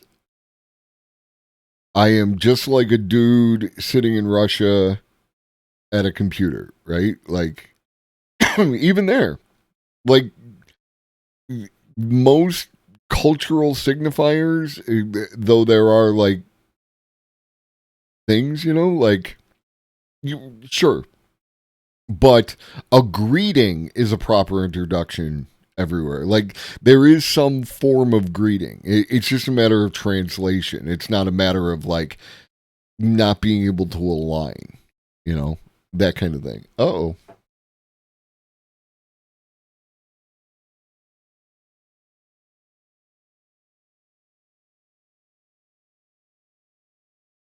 Okay, I didn't drop any frames, but maybe it's Twitch Mobile being Twitch Mobile. Twitch, like, come on. How?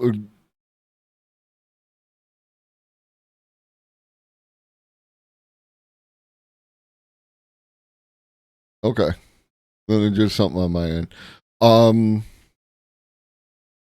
Twitch's mobile app is just like, it's laughable, you know, like, you're an internet.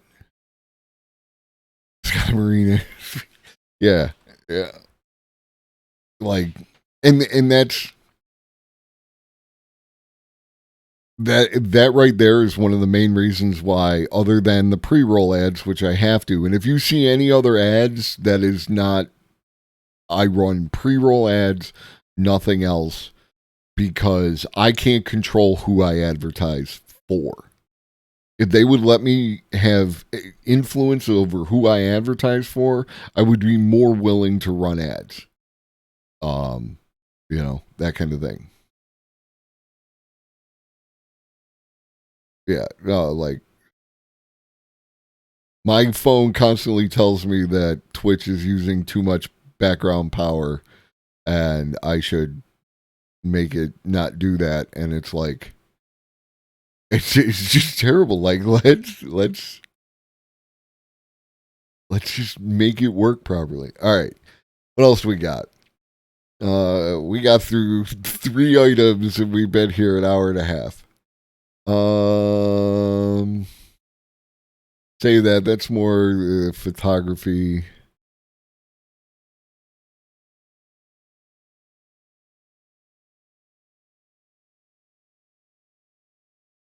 All right, I get to look at this. It's not unusual, right? Like it's not unusual within the context of like greater like television, historical context. Like even within the current context is like when a particular YouTuber or whatnot has a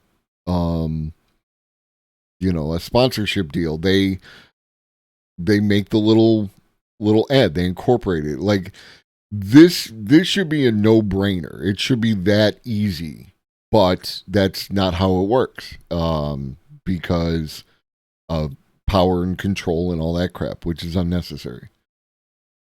Okay, so last week a TikTok user named Ghostwriter used AI voice emulating technology to make a song. We know about that.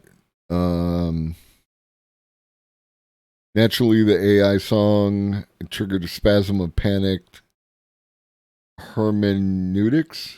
That's a new word.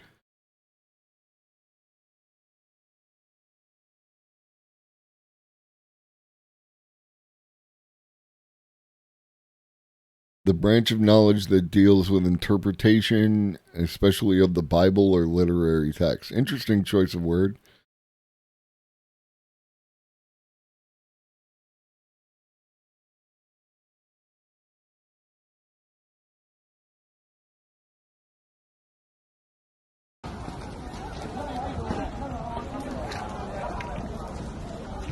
Is this in Karnataka? All right, real quick.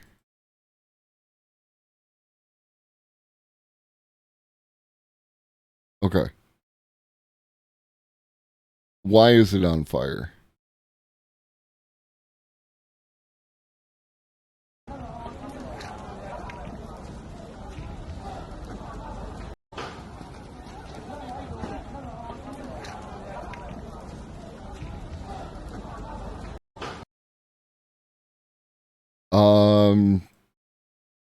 Yeah.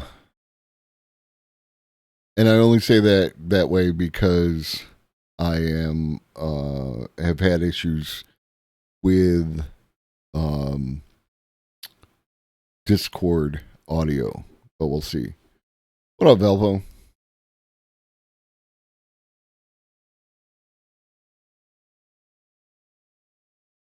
All right. Let me shift over here. Shift over here. And we go in here.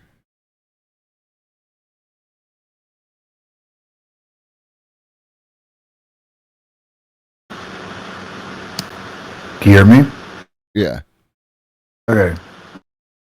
This Yeah, is can in you India. hear- Okay. whoa, Yeah. whoa, whoa. So Hold on. I'm peeking on desktop. Okay. Say something. hello.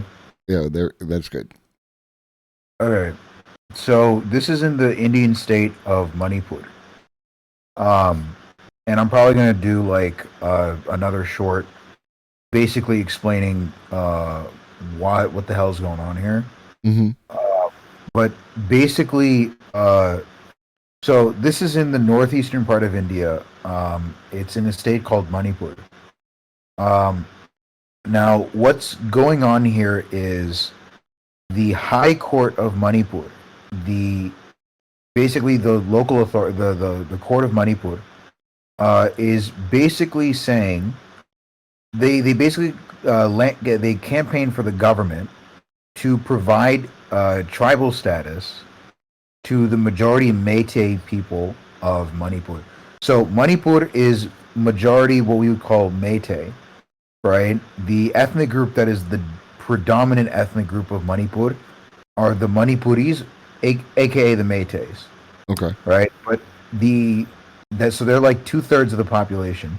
The other third of the population are various groups of indigenous tribes of Manipur and Nagaland. So you have like Tangkhul Nagas, you have the various Naga ethnic groups, the various Kuki ethnic groups, and you have various ethnic groups that are that have scheduled tribe status, and they have special protections because they have scheduled tribe status. They also have local regional councils as well because of that.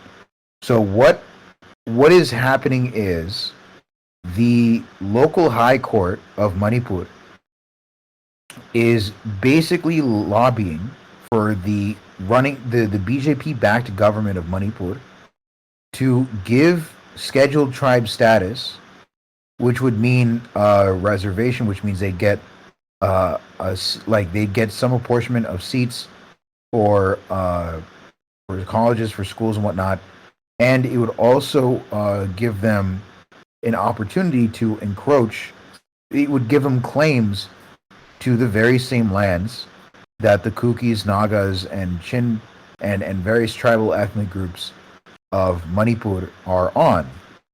So basically, what is beginning to happen is what happened today was those tribal ethnic groups protested, and what you're seeing right there is the counter protests from the majority Meitei that basically burned down the homes of tribal people that were protesting the idea that the majority Meitei would get scheduled status.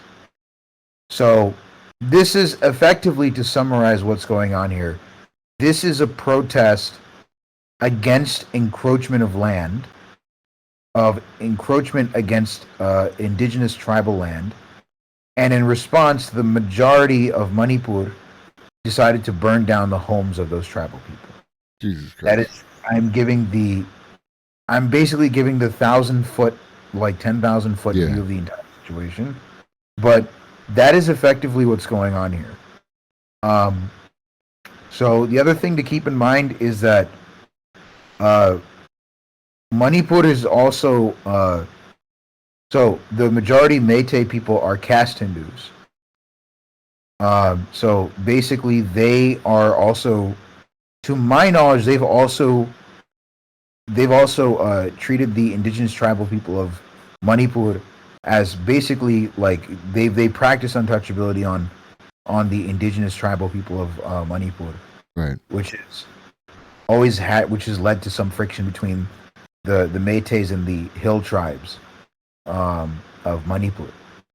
So basically, that's what's going on. That's why this country is that's why Manipur is on fire right now. But you're not going to, like, the mainstream, because this is a BJP-backed state, and because most of the mainstream news in India is basically BJP, it's not BJP-owned, but they do BJP bootlicking. Right. You're not really going to hear this in mainstream Indian news. It's just not going to happen. Right. So basically, this is kind of like, I don't know. This is kind of like if I can take a shot, this is like when it has similarities to like when the black community established their own Black Wall Street, and then a bunch of white folks showed up and burnt that shit to the ground. It's more like it's more like if Native Americans built like their own, like if there's like one tribe that was like a coalition that built their own Wall Street. It's basically like it's kind of like the best way I can describe it is like if white people tried to get like special oppressed status. It's like if white people tried to get special oppressed status, like they like get quote unquote rights to that land. Yeah. And so that they can encroach on like Native American reservations. Right. That's the best way I can describe this. Yeah. So like most of American history, basically. Yeah, basically, but like, this is like, again, the problem is that like Métis are also native to that region too, right? Sure. So it's not like white people. It's like there's no direct translation to it. It's right, like right. Métis are also native to that region. Yeah, the favoritism of one group in a particular area to keep the other groups under wraps. Bingo. Yeah. So that's why Manipur is basically on fire right now. It's because you have encroachment on lands in Manipur. You have encroachment on indigenous lands by a BJP-backed government in Manipur at the behest of the Manipur High Court. So that's basically what's going on. That's why Manipur is on fire right now. It's because the majority Métis, some of the counter protesters within that ethnic group have basically burned down they've burned down a bunch of indigenous homes. Yeah, old lawsuit. Go ahead. Is this the government destroying property to get people to leave? No, so you have a bunch of counter protesters to the protesters that come from the dominant Métis ethnic group. This is what the counter protesters did. This is what the counter protesters did. Yeah. Well, as always, my friend, I appreciate you coming on and giving us the explanation. Yeah, thanks for having me on. I appreciate it. Yeah, and I'll talk to you soon. Thanks for covering it. Appreciate it. Bye.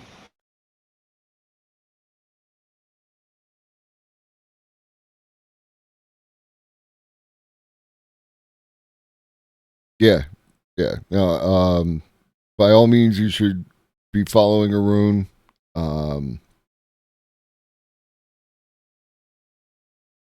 Yeah. And then we've had some scheduling issues, mostly on my end. But this is why I like to talk with Arun on Fridays so that we can, because this shit is important for a variety of reasons,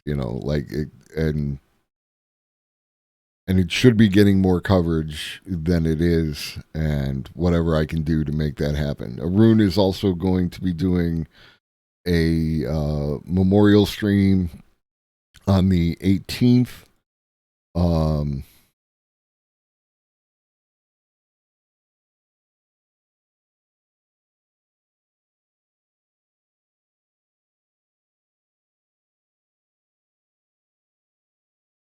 Remembrance stream for the Tamil genocide, so make sure you're following. It's important shit, and it's not comfortable. There are conversations that need to be had that are not going to be comfortable, and we need to embrace that so that we can understand and we can learn and we can try and prevent this shit from happening again.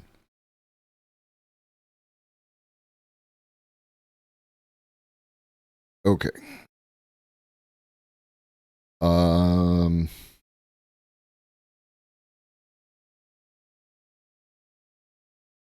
So back to the artificial intelligence.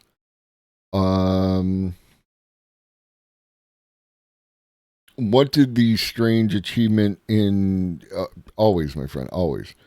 What did this strange achievement in synthetic art mean? Some observers took things in a dystopian direction. Didn't take much to imagine a near future where fake songs and real songs intermingled. And I don't regard that as dystopian, right? Like, I knew what I was getting into when Derek Thompson opens up with AI is a waste of time, right? The newest AI tools are accelerating basic research and scaring the general public, but many people are simply using them as toys. This is so hyperbolic, it's not even funny.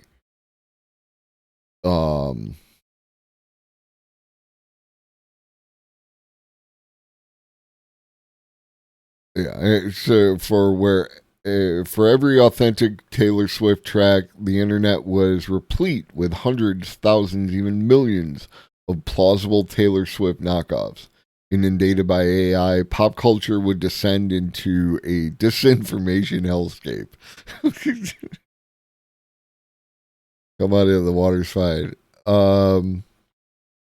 Alternatively, one could lean into optimism. Ghost Rider probably isn't one of the greatest musical geniuses of the world, yet here he had produced something catchy. If anonymous internet users can make bangers in their basement using AI, what does that mean for actual hitmakers? Researchers studying the introduction of AI in the game Go have found that the rise of superhuman machines has improved human decision-making as the top players have learned to incorporate the novel strategies of AI to become more creative players. And again, there is always going to be a difference between the market for AI-created whatever and human-created whatever. These are not going to be the same market. The people who like digital art created with whatever your favorite digital art program is are not the same people who like paintings, right? Maybe they are, which is great, but people appreciate a particular aesthetic. And I personally love AI created art. Right? Even the weird shit, even the shit that goes off the rails. That's what I like, and I'm not going to pretend that I don't. Right? The issues related to AI replacing human artists have nothing to do with the AI and everything to do with the way that these people are trying to pay for their basic needs. That is a different conversation with different solutions. Focusing on the AI doesn't get to the fundamental problem. It treats a symptom, and it doesn't even treat the symptom. It just gives us something to talk about while everyone who could actually do something about it ignores the symptom, right? We treat the underlying condition, we can actually have improvement for people.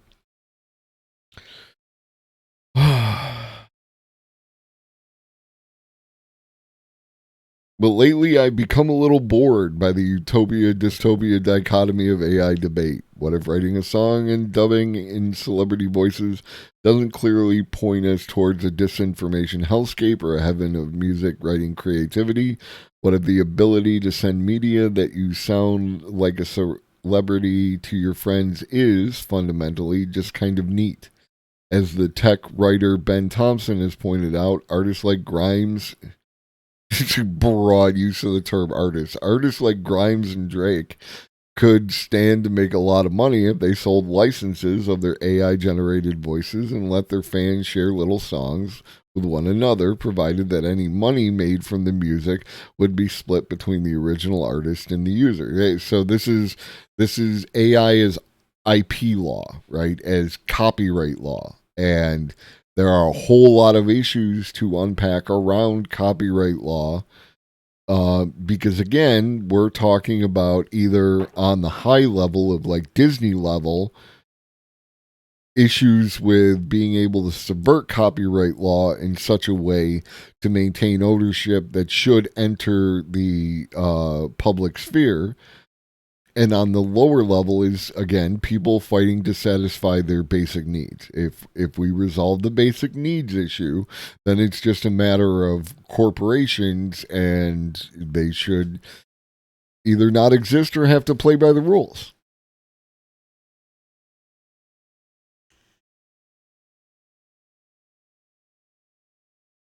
I work in IP law. The IP attorneys are, in my experience, more interested in how AI can replace their staff than any broader issues it presents.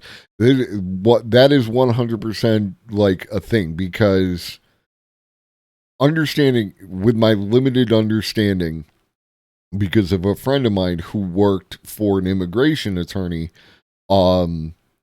with how like the paralegals and everyone who works around the lawyer functions, the job is vulnerable to replacement by any sufficiently advanced knowledge base type communication system. And again, that is that issue of profit, and it's an issue of not being able to take care of people's basic needs. So I want to get to the fundamental condition and resolve that. The time-wasting potential of AI has been on my mind recently, in no small part because my wife has told me in less than subtle terms, you are wasting too much time on AI. Midjourney, a program that turns written prompts into sumptuous images, has colonized my downtime, and don't read this part, boss, my work time as well. I've successfully used it to imagine daguerreotypes of historical figures playing pickleball. I gave it an image of my living room and asked it to redecorate. I designed a series of beds in the style of Apple, Ferrari, and Picasso. And I realized I could drop in URLs of online photos of my friends and ask the AI to render them as funny versions of themselves. My wife is a Pixar character, my best friend as a grizzled athlete, blah, blah, blah, blah, blah, blah, blah. It's a very big chunk of solid middle-class jobs that are already being cut down. We had 60 layoffs a month ago explicitly to give partners a raise. They already make $500K a year. And they said they will be pushing staff to utilize automated processes to pick up the extra work. This was something that I warned about like a couple weeks ago. Is like, if the AIs can make you 10% more efficient at your job, which was generally agreed as was a conservative estimate, then that means you can fire 1 out of 10 workers and still get the same level of production, right? So, like, that is going to happen. And again, like, you're only going to be able to push this so far. You cannot have a large group, whatever the number is, right? Somewhere on this graph, there's a number. And it is the peak number of people that you can have who have time on their hands and no food in their child's belly. And then they are going to make choices. They are going to make decisions. You for whatever member of whatever, elite halls of power might be listening to this, you want to avoid that scenario as much as you can. Because when that shit gets out of pocket, no one knows what's going to happen. Just my source is history, right? If you look at it, y'all, if you have Spotify or wherever you get your favorite podcast from, Mike Duncan does a series called Revolutions. It's a podcast. It's not a podcast. It's like an audio essay kind of content. Revolutions. My man lays it all out and explains all the revolutions up to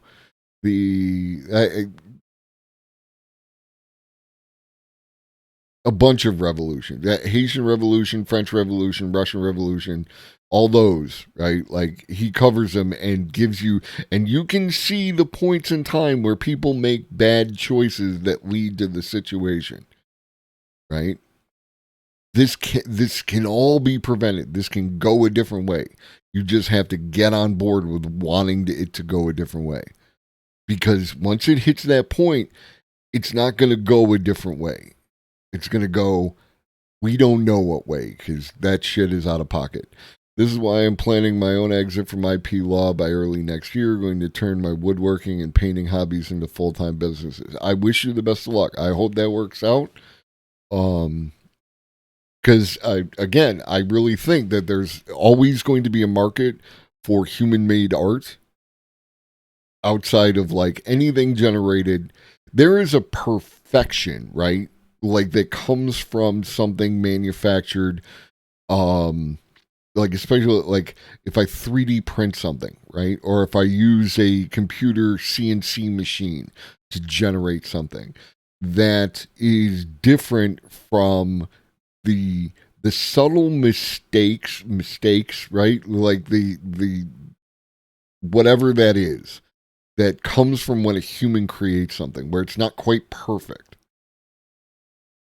Gonna hit up all those partners who I know have too much money, who I'm gonna try and sell fancy desks for their. You got it. It's ace thinking. So to be clear, we're thinking that many paralegals are going to be replaced. I think on a long enough timeline, there will be no more paralegal job.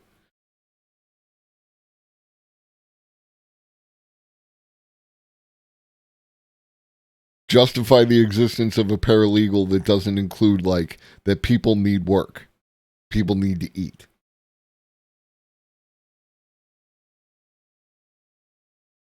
And I don't see there could be a market for, you know, artisanal paralegal, right? Human paralegal.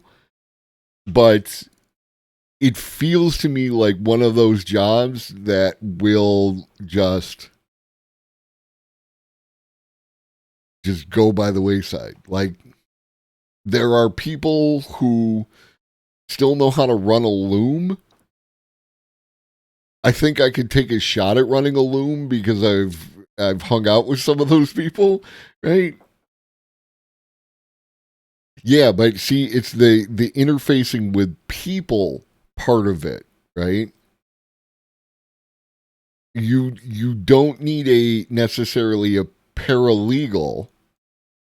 You need a human interface. Similar to, like, the way I take AI stuff and translate it for people who don't necessarily understand AI stuff. That's what you're going to get. Whatever the paralegal of the future is, it is going to be something like that, where it's just people want to see a human. And it's not going to be the same kind of paralegal.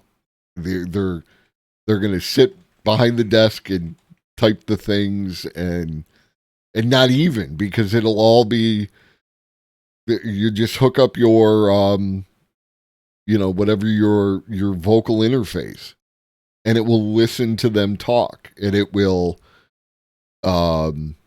act as a stenographer. It will record anything that they said for, further review. It'll be entered directly in the Law GPT, and will communicate any things that you need to know. It will set up the forms, and then you will just tell that to the people, right? But, like, even then, I could see a point where I just go to Law GPT and I say, this is my situation, this is what I'm trying to do, and it comes back and it presents me with some forms, and if I want to be represented by an actual attorney, I could do that. What was that? LegalZoom? There was something where, like, a decade ago, I don't know if they're still doing the thing, but, like, where if you wanted to file an LLC, you would just go to this website and it would provide you with the documentation. They just boiled it down to the simplest aspects of what needed to be done within certain legal domains. You're going to trend in that direction, right? I think I'm done reading this guy's article. It'll be posted in the thing. I think I want to watch a video and rest my voice. Let's get caught up with AI Explained.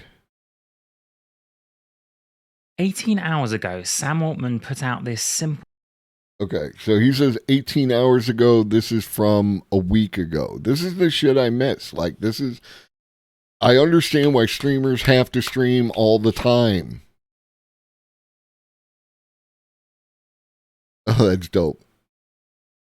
I just looked down. I have 369 followers right at this point in time. This is one of those magical moments, right?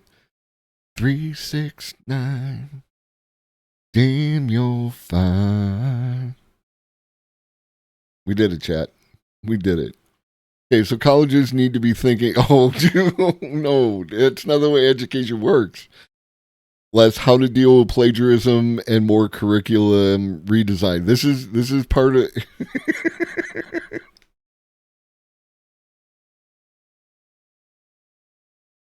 You hurt my feeling. I only have the one and you heard it, old lobster. Yeah, no, that's not the way education works. Education is so slow to change, and we are not going to, even if we were more rapid, we're still not going to be able to keep up because of the process of distribution. Like, it's our entire educational system is set up wrong for the adequate level of digital distribution required to keep up with the new paradigms as they keep coming. I don't know what's going to happen to education. We are going to be educating people for jobs that no longer exist. People are paying money right now for jobs that are not going to exist long enough for them to pay back their student loans. I guarantee that. Those jobs, not that,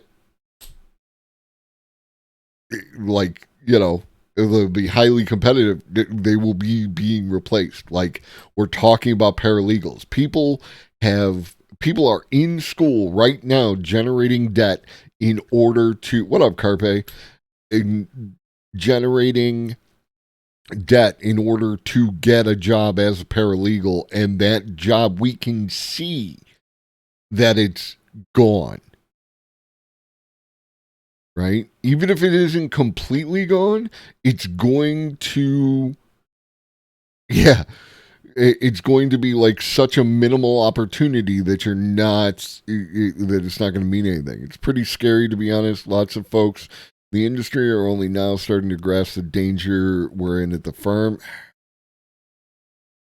That's why I'm out here. Like, and that's why I stream to like 2 viewers for half an hour and then people start trickling in, is because I don't care what anyone else is telling you. I don't care. Fucking Adam Conover, right? Like, fuck any of the people downplaying the drastic changes that are coming from AI. I want you to know. I want you to be thinking about it. I want you to be having the conversations. And I am willing to facilitate that in the ways that I can in order to make that happen because of how important it is. I'm telling them for years that all the little pushes for efficiency through automation are going to result in job cuts sooner or later. How it always works. I don't know if the bosses or politicians have calculated the risk cutting out a chunk of informed voter donor base like that. Again, it's the issue of the Moloch, and I recommend going back and watching Monday's VOD.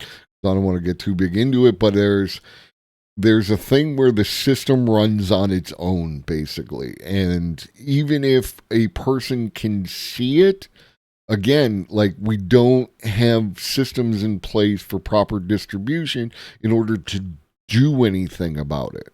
And especially at the speed, our government doesn't move fast enough. For better or worse, our government doesn't move fast enough to respond to these kind of things. Yo, did you see Chegg, the biggest cheating service for higher ed, had a 50% drop in their stock price?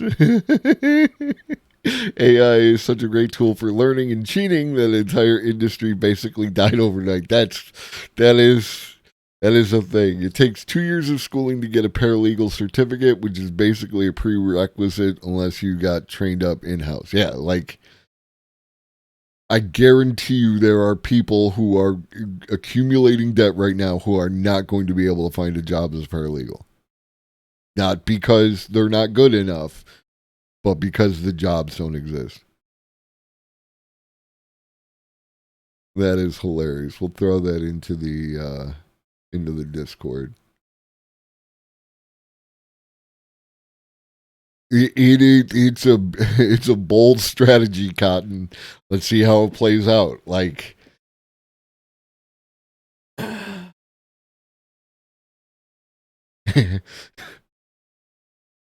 raise your hand if you remember the last time that this happened, your favorite show that died because of it, and, you know, I am full of fucking piss vinegar and memes. All right.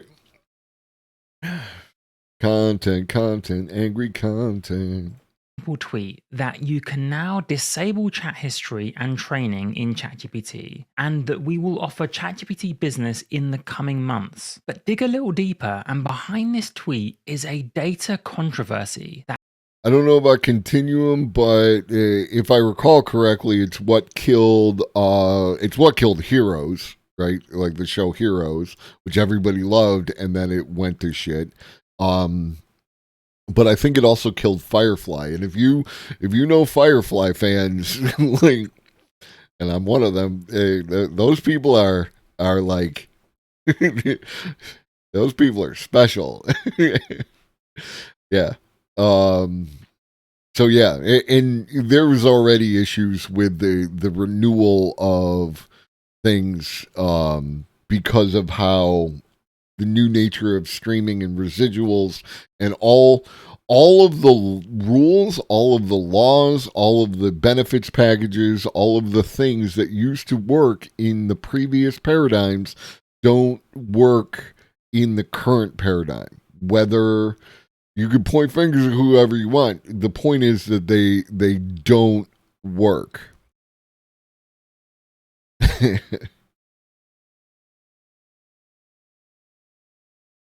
I briefly remember the Caveman TV show, and yeah, it was like, which is weird, right? Like, we're gonna make a TV show based on a commercial. Like, it is weird.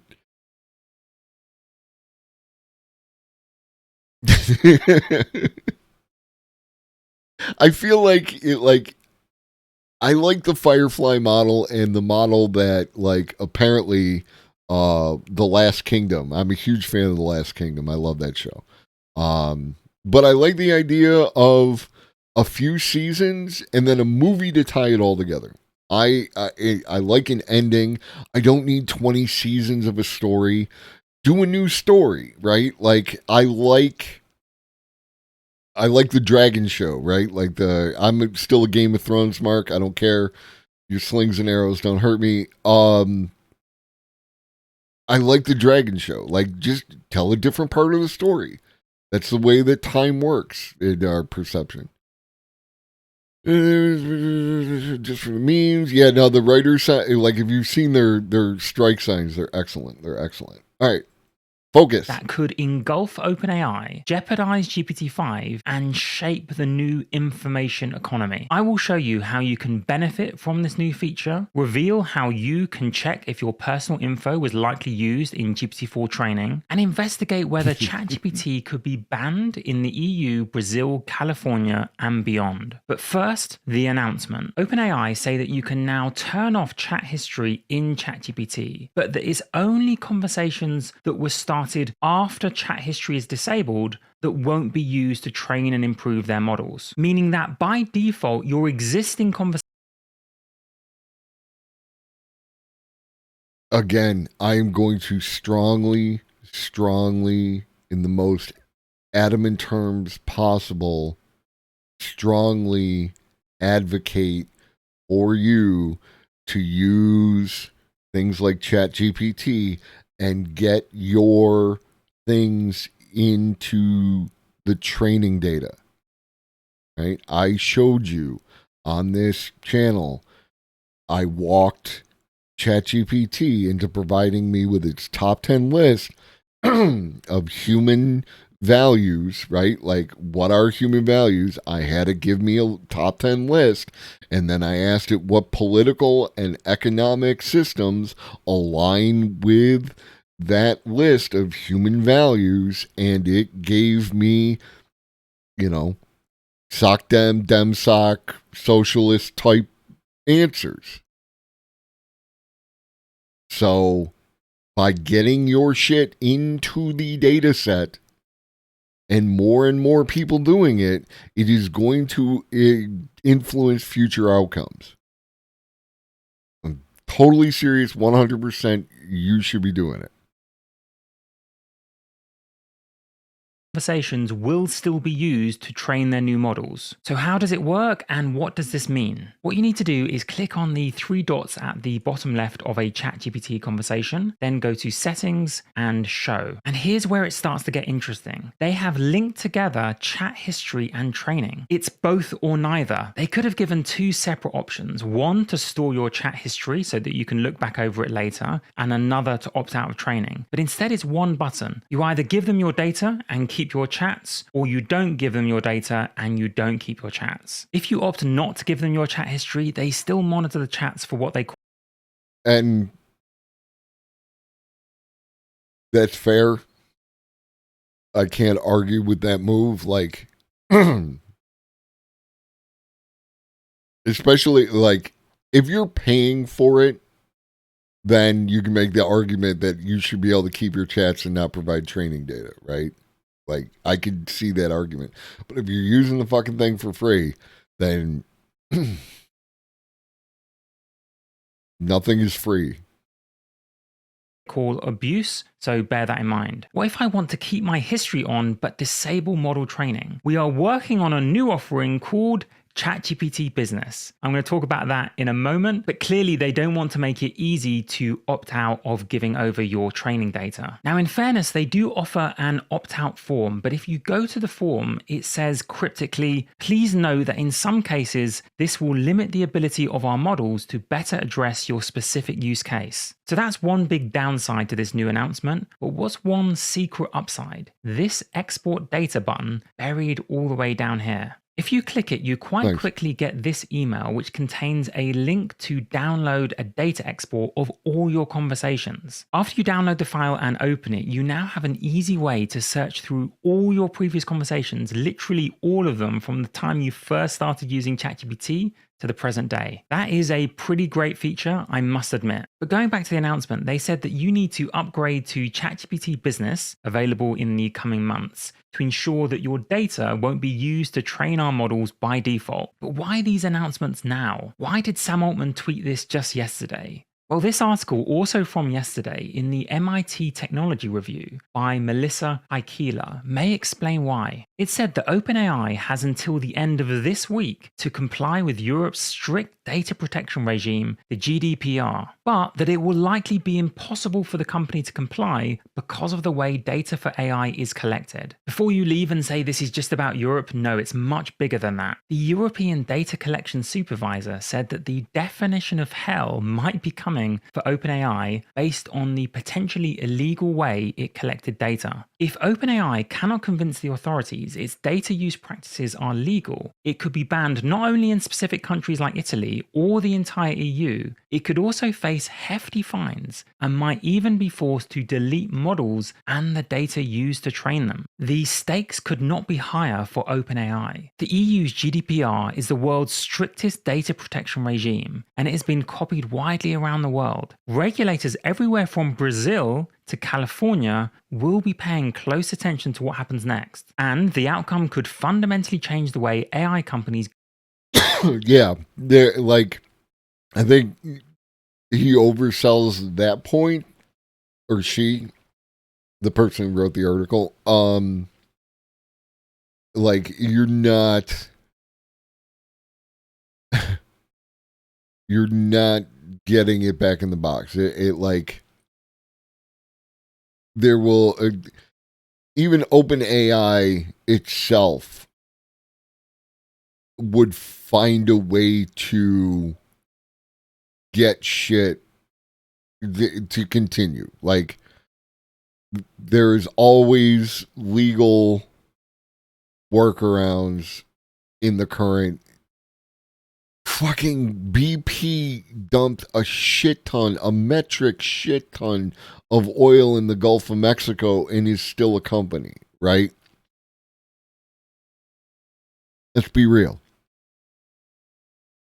Go about collecting data. But aside from your ChatGPT conversations, how do these companies collect your data? Well, 2 articles published this week tell us much more. To take one example, they harvest pirated ebooks from the site formerly known as BookZZ, until that was seized by the FBI last year. Despite that, contents of the site remain in the Common Crawl database. OpenAI won't reveal the dataset used to train GPT-4, but we know the Common Crawl was used to train GPT-3. OpenAI may have also used the Pile, which was used recently by Stability AI for their new LLM, StableLM. The Pile contains more pirated ebooks, but also things like every internal email sent by Enron. And if you think that's strange, wait until you hear about the copyright takedown policy of the group that maintains the Pile. I can't even read it out for the video. This article from the Washington Post reveals even more about the data that was likely used to train GPT-4. For starters, we have the exclusive content of Patreon, so presumably all my Patreon messages will be used to train GPT-5. But further down in the article, we have this search bar where you can look into whether your own website was used in the Common Crawl dataset. I even found my mum's WordPress family blog, so it's possible that GPT-5 will remember more about my childhood than I do. If you think that's kind of strange, wait until you hear that OpenAI themselves might not even know what's in their training set. This comes from the GPT-4 technical report, and in one of the footnotes it says that portions of this Big Bench benchmark were inadvertently mixed into the training set.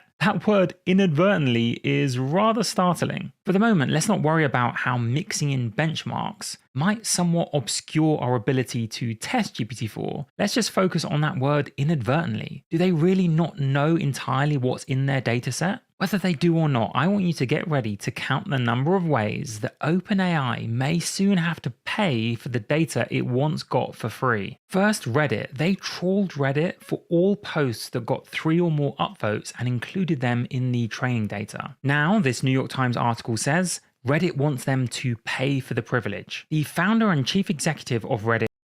I don't know how you can do that. Again, the issue comes with, like, if you put stuff on the internet, then it's out there, right? Like, if you tweet something, I can go screen cap your tweet and use it for whatever purposes, right? Like, you see, like, if it becomes a meme, whatever else, like, but how are you going to justify that? Like, under what circumstances can you say that this scraping of this publicly available information is somehow not the same as people who are just on Twitter all day, right? Like, if you use an API, if you use any of that kind of stuff, right?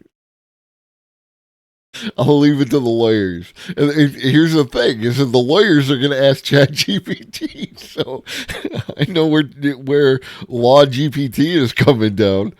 Reddit said that the Reddit corpus of data is really valuable, but we don't need to give all of that value to some of the largest companies in the world for free. I agree, but my question is, will the users be paid? In fact, that's my question for all of the examples you have seen in this video. Apparently, I should have just watched the video, like, because this is the thing: is that I have to pay the company for the, because it's not like Twitter advertising for me and advertising to me, and me being the product that Twitter sells to their advertisers is one thing. But if ChatGPT has to pay Twitter to look at my tweets, where's my cut, right? Like, that sounds different to me. Video and are about to see. Does the user actually get paid? If OpenAI is set to make trillions of dollars, as Sam Altman has said, will you get paid for helping to train it? Apparently, Reddit is right now negotiating fees with OpenAI, but will its users get any of that money? What about the Wikipedia editors that spend thousands of hours to make sure the article's accurate, and then GPT-4 or 5 just Hexagon is Bestagon.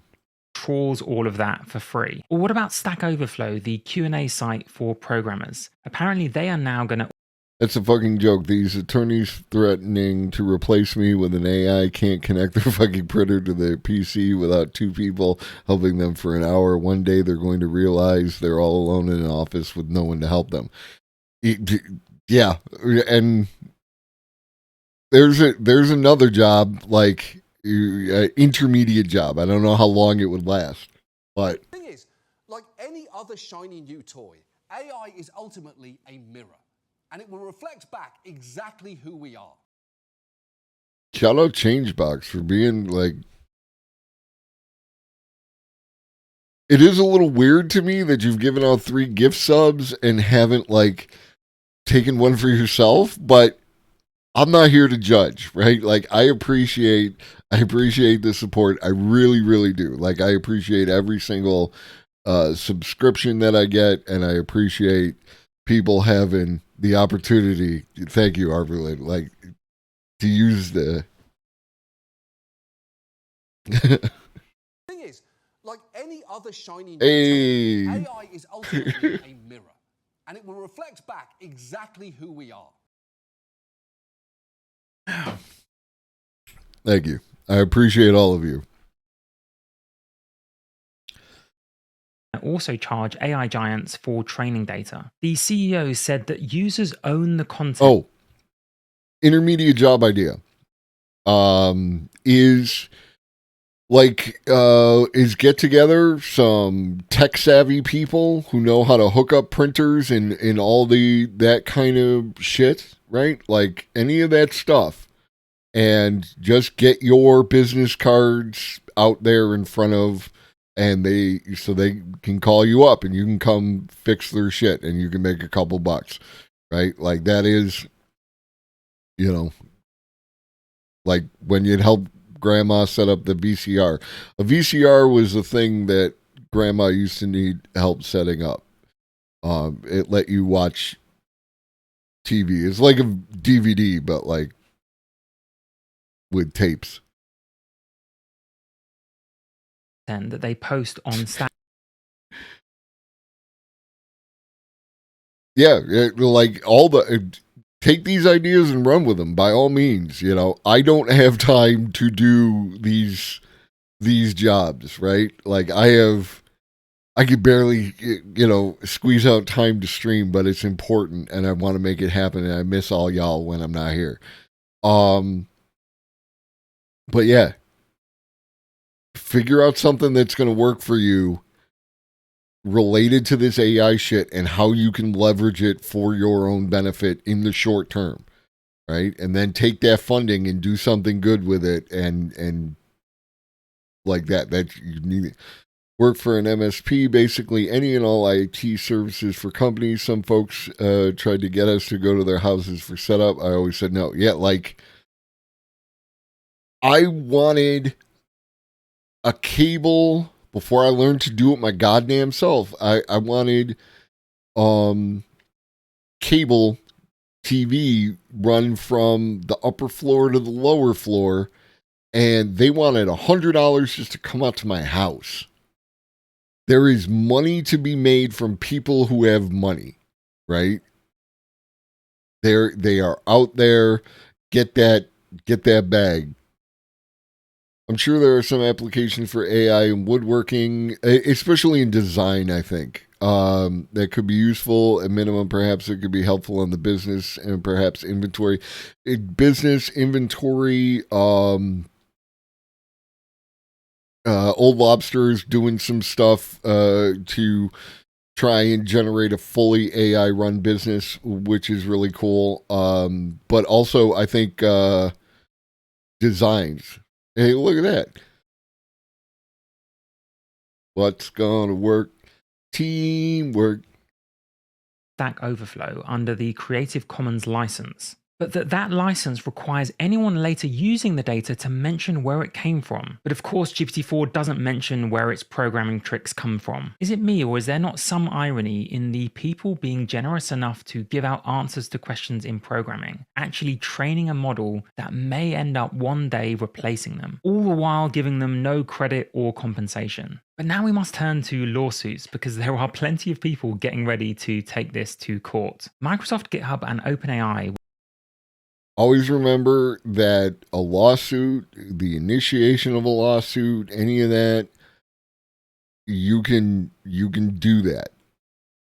The generation of a lawsuit is not the same as it having any merit. Whether the person, it has to go before the judge. It has to be resolved. Until you get to the resolution, the lawsuit is somewhat meaningless, right? How many lawsuits happened over the 2020 election, right? Like, and one of them had anything at all?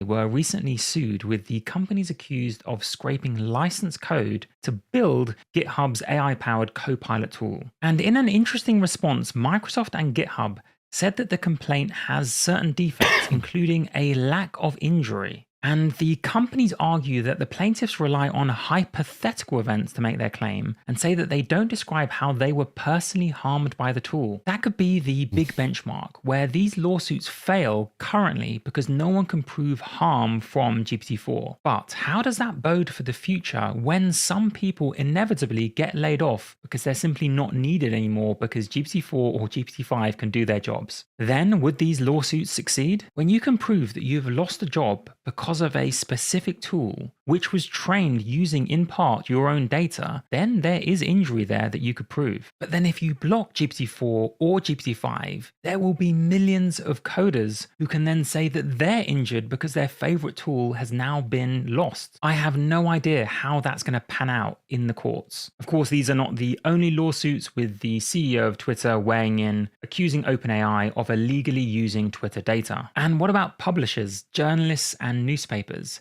whose work might not be read as much because people can get their answers from GPT-4? And don't forget, their websites were also crawled to train the models. Well,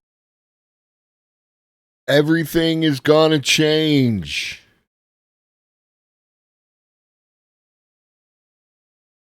Okay? I can't say it no other ways. I don't speak no other languages. Everything is going to change. Get on board, learn stuff, have conversation. I mean, it, like, to an extent, it already has changed. Like the dude on Monday, talking about how, like, corporations already function as an AI with misaligned values that are subject to the paperclip maximizer problem. Like, you can make that argument. But at the very least, the best time to plant trees was 20 years ago. The second best time is right now. Right now, plant them trees.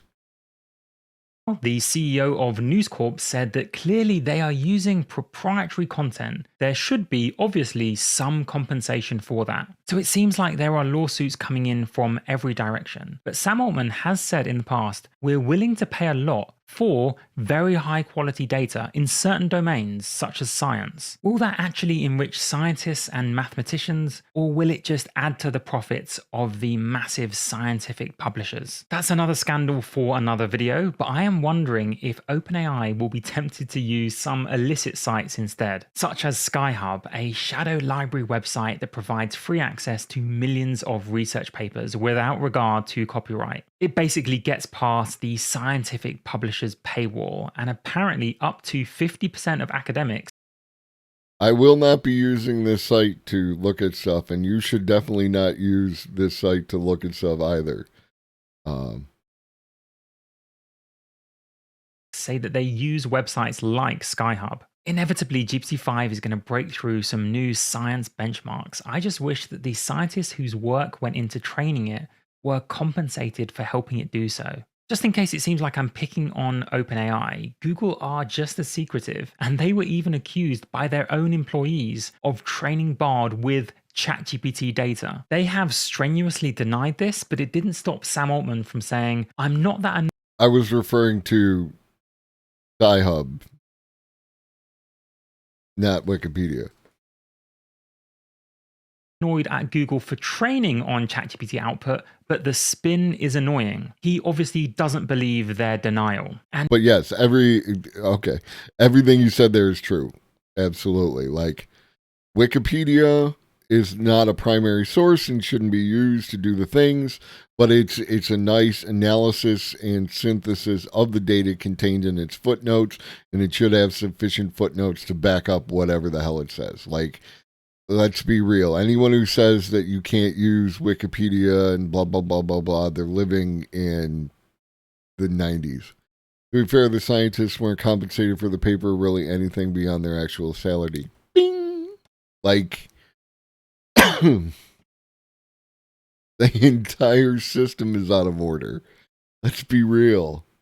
And given all of this discussion on copyright and scraping data, I found this headline supremely ironic. OpenAI are trying to trademark the name GPT, meaning all of those models that you've heard of, AutoGPT, Memory GPT, Hugging GPT, they might be stopped from using that name. Imagine a world where they win all of their battles in court and they can use everyone's data, but no one can use their name, GPT. But maybe this entire data issue won't be relevant for much longer. Sam Altman recently said that he predicts OpenAI data spend will go down as models get smarter. I wonder if he means that the models might be able to train their own synthetic data sets and therefore not require as much outside data. Or of course, he could be talking about simplifying the reinforcement learning with human feedback phase, where essentially the model gives itself feedback, reducing the need for human evaluators. Wouldn't that be quite something if GPT-4 can generate a dataset that is used to train GPT-5? As someone who uses GPT-4 a lot and whose data was used to train GPT models.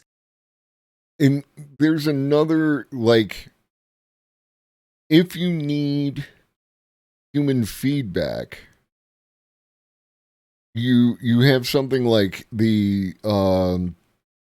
Amazon Mechanical Turk site, you know. GPT could gig out its human feedback in, you know, depending on how complex it was, to regular folks, like an at-home business. I can sit at home, spend 6 hours a day doing human feedback on ChatGPT-4, earning X amount of pennies, dollars, thousands for doing it based on, you know, whatever it is there. Like, I see that solution, and I am not as whatever as these folks are. Like,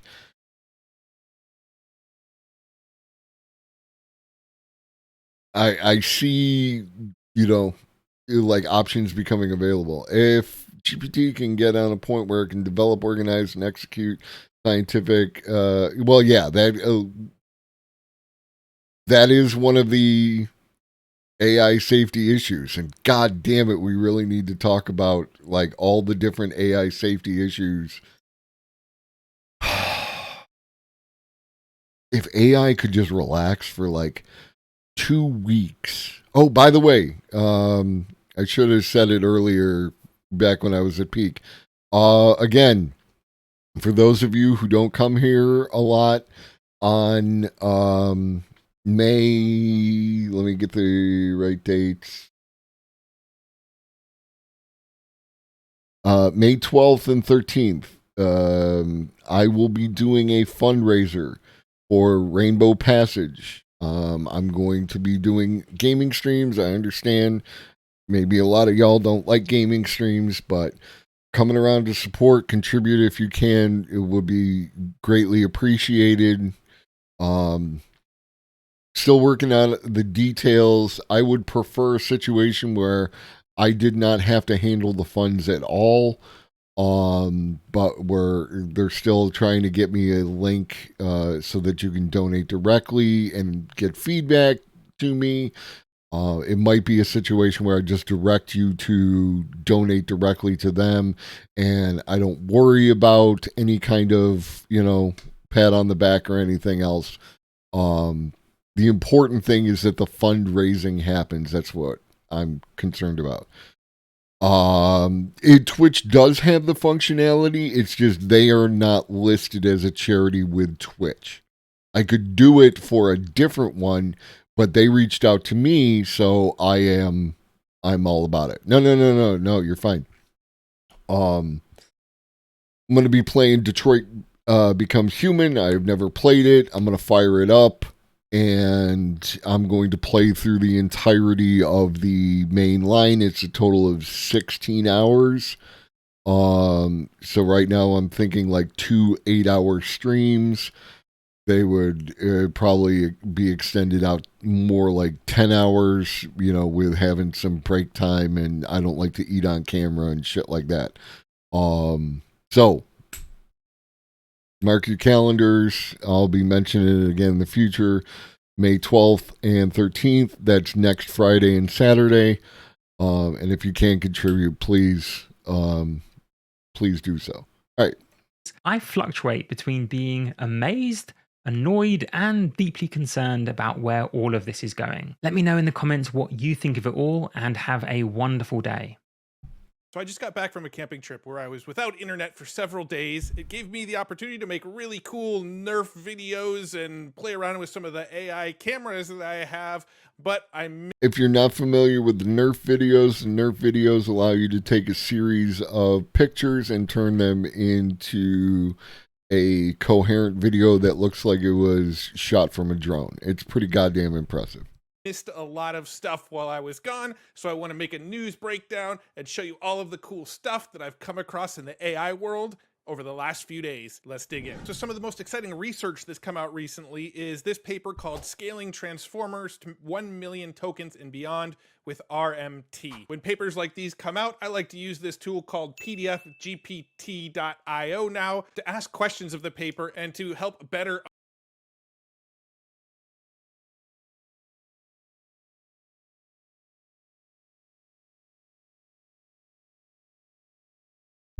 understand what the paper's actually talking about, because they like to use big words and sometimes I struggle with those big words. So this is essentially a way to add more memory to tools like ChatGPT, allowing it to remember things from very long sequences of information. It also uses the transformer network, which can divide long sequences. Like this was the thing, right? Like this was the thing I was talking about. He says, explain this research paper like I'm fine. And then the thing does the thing, and it, like, everything is going to change. Into smaller parts and use memory to remember information from previous parts. What this allows us to do is now use up to 2,048,000 tokens. So you know how when you're using ChatGPT or something like that and you try to paste in something that's too long and it says this is way too long for me to process, or it starts to process something and then cuts itself off? That's because everything is like, it's changing literally faster than I can get on here and tell you about it, right? Do not let people downplay. Do not let people like meme on this shit and pretend like it's not happening. There are double exponential curves in technological advancement that are happening right now, and you need to embrace that. You need to come to terms with that shit. You need to be talking about it. You need to understand what's happening, and you need to do what you can to benefit from it. both to contribute to the data sets in order to influence the data sets in a preferred direction, and also like to not get left behind, because it is going to happen so fast. And this is huge because GPT-4's biggest model is 32,000 tokens. So we're talking about an exponential increase in the number of tokens. That is just wild. The best model most of us have is 3,000 tokens, and is way beyond what most people have seen with Chat GPT 3.5 Turbo. It's like everything is changing, and it is changing fast. Because it can only use up to 32,000 tokens in the very best version of GPT-4 right now. Which Did is you new watch the research. video? In the near future, we'll be able to use over 2 million tokens. Now, the downside to this is it's going to require a lot more compute power, which means probably a lot more cost to use something like this. Now, to put this into easier to understand terms, one token is roughly 0.75 words. So if we bust out our calculator here and we do the math on 2,048,000 tokens times 0.75, so that's 1.5 million words that can be used in a combination of our input text and the text that's output back to us. Now, to put that into context, the entire Harry Potter book series, all of the books combined, are 1,084,170 words. So you theoretically will be able to paste the entire Harry Potter book series into one prompt and ask it questions if you wanted to. Now, this is valuable for things like code. You should be able to paste in things like the entire code for a software product and have it answer questions about that code, because there'll be enough tokens now to process it all. So this is really, really big news. Now, we don't have access to this yet. Again, the largest model we have access to allows for up to 32,000 tokens, which is about 24,000 words combined input and output. So it's a pretty big leap once this technology actually gets implemented into some of these chat systems. Now, April 25th, the day I'm actually recording this video, was a huge day in the AI world. It was just news after news after news. It was one of those days where it just seemed like something huge just came one after the other, starting with Hugging Chat. Now, if you've watched my previous videos, you've seen me talk a lot about Hugging Face, where people can build and experiment and upload their machine learning models and let Yeah, the idea of copy pasting the entire thing into the database, you know, or into the chat stream is inefficient, and like doing it for something like Harry Potter, and fuck J.K. Rowling, but doing it for something like Harry Potter is not like a primary use case. It'd be better for something like using it like the Encyclopedia Britannica, right? Like, or an interactive version of Wikipedia, where I don't have to go and scroll the entire article, but where I can communicate in natural language with Wikipedia.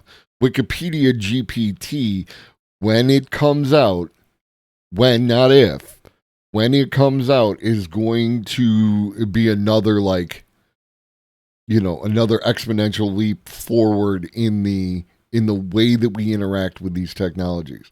And then when it becomes standard issue to use your Alexa or your Google Assistant or any of those Siri talk to it devices, then that's going to be the next thing, right? To take my actual words, convert them into text, prompt the GPT assistant model, and then read that back to me, whatever its response is. This is coming. Like, I'm just a guy, and I can already see how easy, how straightforward that is, and how desirable that would be to people. Right? If ChatGPT hit 1 million users in 5 days, the idea of the naturally speaking conversational GPT is like, people would want it tomorrow, right? Like, people want Star Trek. Computer, blah, blah, blah, blah, blah, right? So let other people play with them. It's a really, really cool community-driven machine learning platform. Today, they just released their own chat platform based on Open Assistant's latest model. Now, if you're not familiar with Open Assistant, check out this video over here called the ChatGPT alternative that's free and open source. We talk all about Open Assistant and why it's interesting and why you should care about it. But by the end of the video, we kind of come to the conclusion that it's not quite there yet. You're not going to use it instead of ChatGPT or probably even something like Bard yet, because it's still very, very early days. But that model is now available over on Hugging Face at Hugging Chat. You can find it over at huggingface.co/chat. It's completely free to use and it's also open source. But again, it's not quite that great yet. When I said who won the most recent World Series, it said the New York Yankees. How do you think they can improve next season? That was the entire response. And the New York Yankees weren't even in the World Series this most recent year. The other thing that I find interesting is it gave the title over here, the Boston Red Sox. What? Now, also on April 25th, OpenAI put out an article about new ways to manage your data in ChatGPT, basically telling us that ChatGPT users can now turn off chat history, allowing you to choose which conversations can be used to train our models. This is obviously an effort for them to overcome privacy concerns that people have had about ChatGPT and what information it's actually saving on you. So now you can tell it to no longer save and hold on to information that you enter into the chat if you'd like. Now, a lot of people probably didn't even realize that when you use ChatGPT, any information you were putting into it was being saved and helping better train the model. Now you can essentially... If any of you who have been here watching my streams were under the impression that ChatGPT was not being used and OpenAI was not using your information as part of its future data set, then I have done you a disservice and I apologize. If you're new here, this might be new information for you, but yeah. Like, assume that anything you put out on the internet is being used by someone for purposes. And if you directly interact with an emerging technology like ChatGPT, assume they are taking what you do with it to make it better. How you feel about that, again, I say you should be using these things in order to influence their development.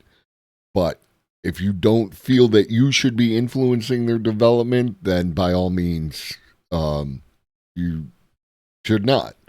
I'm not here to tell you what to do. I'm only here to recommend.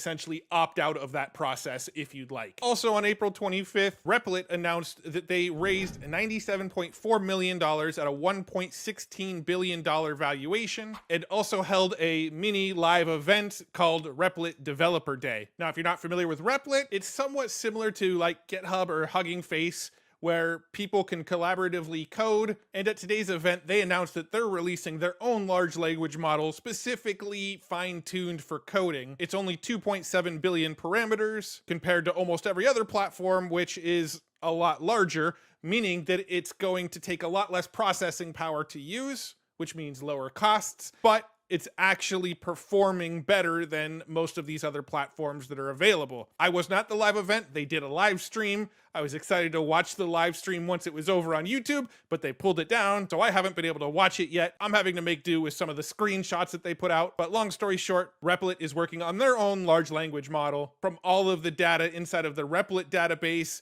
to help coders code. Also on April 25th, NVIDIA released open source software called Nemo Guardrails. I was actually on a private call the other night with the people at NVIDIA and got a demo of this. And this slide right here was probably the best representation of an explanation of what Nemo Guardrails does. So it's sort of a tool that sits in between your AI chatbot like ChatGPT or Llama or the Stability language model or Open Assistant or whatever language model you're using. It sits between the user and that language model, and it allows you to have a set of rules or guardrails, as they call them. So you can custom tailor a large language model for your business with these additional guardrails. For example, a user might go to your custom chatbot, ask a question that you don't want to give an answer to, and it will hit this guardrail before it actually makes it to the chat bot, and the guardrail will send a response back saying, I can't answer that. If it can answer it, then it'll send the question all the way through to the chatbot to answer the question. It's sort of a buffer between the user and the actual large. This is a good safety device. Not allowing it to even get to the LLM. This is good thinking, and I expect to see more of this going forward. Language model, and you set the criteria of what can and can't be asked before the data makes it over to the large language model. This is open source. Anybody can use it. It'll work with any large language model. And they actually did a demo on this call that I was on the other day, and they showed how easy it is to set up. It's pretty dang simple. Anybody can set it up for their own chatbot. It's really easy. Maybe we'll dive into that in a future tutorial if that's something that interests people. Also on April 25th, Yelp rolls out AI-powered search updates and the ability to add videos to reviews. Take care, Changebox. I appreciate all your gifted subs. I look forward to seeing you again in the future. Personally, I don't really care about this. This just feels like Yelp jumping on the AI hype train and saying, look, we got AI too now, so I'm not going to spend any time on this. But that was in the news for April 25th as well. What? Now, in other news this week, the singer Grimes commented about her thoughts on AI-generated music. With the rise of things like the Drake and the Weeknd song that got really popular and then got removed from all the streaming services, a whole bunch of people replicating Kanye songs, and all of these artists and record labels having a big fit about all of this, Grimes is taking the opposite approach. She said, I'll split 50% royalties on any successful AI-generated song that uses my voice. Same deal as I would with any artist I collab with. Feel free to use my voice without penalty. I have no label and no legal bindings. And I applaud Grimes for this. I think this is awesome. It's going to be really interesting to see how the music industry plays out over the next several years. Now that anybody could essentially train any musician's voice and make music with their voice. That genie is out of the bottle. Anybody can do it now with software that's trained on their own computer. There's going to be legal battles, but people are going to be able to do it anyway. In the future, looking back at this, artists like Grimes are going to be applauded for leaning into the upcoming technology as opposed to fighting against it. But there's also the whole thing of like an artist can train a model on their own voice, right? Which is going to be interesting, right? Like raise your hand if you remember Milli Vanilli, right? Like, it is going to be interesting, the idea of somebody's going to do it. There's no reason I can think of except for, like, authenticity, something like that. There is someone on the scale of fame who's going to create an AI that does their own voice and create music with their own voice, and it's going to like I've been doing this for 3 hours. You hear my voice, it's getting a little ragged. Like, these people rely on their voice, so there's going to be something that happens in that regard. to agree that if musicians don't want their voices used and don't want people replicating them, they should also have that right, and that right has sort of been taken away from them. So I have very mixed feelings about this. I think what Grimes is doing here is really, really cool, and this is something that will likely put her on the map in the future when it comes to us looking back at the history of music progression. She's most likely going to be seen as somebody that was a very progressive thinker on this topic. I'm hoping more musicians do this and sort of open source their audio so that others can train on it, and we get all sorts of new remixes and things like that. Now, I think a lot of people are also probably going to use her. Again, I'm a huge fan of mashups, so like the idea, the fundamental idea of this, I like. There are definitely issues of ownership of self, of course the IP and copyright issues that go along with anything, but just like in the same way that it's sketch as fuck to do shit with deep fakes, especially in certain domains, having listening to your own voice say something that you never said is pretty disturbing. So it's like, I hope for like a resolution that satisfies all parties.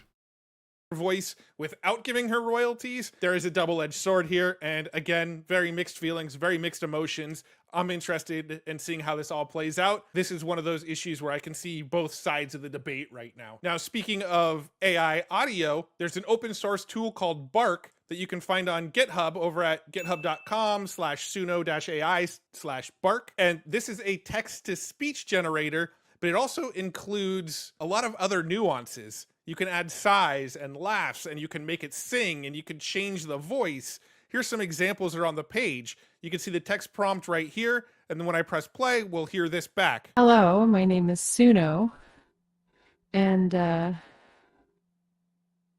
I like pizza, but I also have other interests such as playing tic-tac-toe. So you can hear there's a lot more nuance in the voice, and there's some laughing and there's some pauses. Here's another one where it actually switches languages. In the first part, it's speaking Spanish, and in the second part, it's speaking English, but it maintains a Spanish accent. So listen to this one. Buenos días, Miguel. Tu colega piensa que tu alemán es extremadamente malo, but I suppose your English isn't terrible. See, it actually maintained that accent when it went to English. Now, you can install this on your own computer and run it. My friend AI Entrepreneur put out a really good tutorial on how to install it. He does a great job of walking you through how to put it on your computer, so I'll link to his video in the description below so you can see how to install. Everything is going to change. Bark on your own computer. If you don't want to install it on your own computer and you just want to run it in the cloud, there is a Google Colab that you can use right now. It's real easy to set up and run. Just press the play button here under install. Once you get this green check mark, you can minimize this area. Then click this play button under basics here to do a few more install setups here. All right, so now all of the models are installed here and we can go ahead and generate something. You've got the basic model here, which was that one that we listened to a minute ago. We can change it to whatever we want. I could say my name is Matt and I like tacos. Press play here to have it actually generate and process real quick. Takes a few seconds to do that. And now we can listen back. Hello, my name is Nat and I like tacos. And if I like the audio that it came out with, I can click on these three dots and download it. Now there's some advanced examples like the one that said Buenos Dias Miguel in it. You can change this however you want. You've got one where it can be a man and a woman, and it can actually change the voice back and forth. I would like an omelette latte, please. Wow, that's expensive. And then in this one, you can actually change different voices. Now, I'm not exactly sure how many different speakers there are, but we can listen to this first one here. I have a silky smooth voice, and today I will tell you about the exercise regimen of the common sloth. Now there are other voices. Let's just go ahead and put it on like English speaker 4. Press play to have it generate again real quick, and we should get a different voice this time. I have a silky smooth voice, and today I will tell you about the exercise regimen of the common sloth. So notice how it actually... And again, I can hear the audio artifacts that are in there, that it's not great, right? This is the worst it'll ever be. The more it's used, it's open source, people are going to mess around with it. It will continue to get better.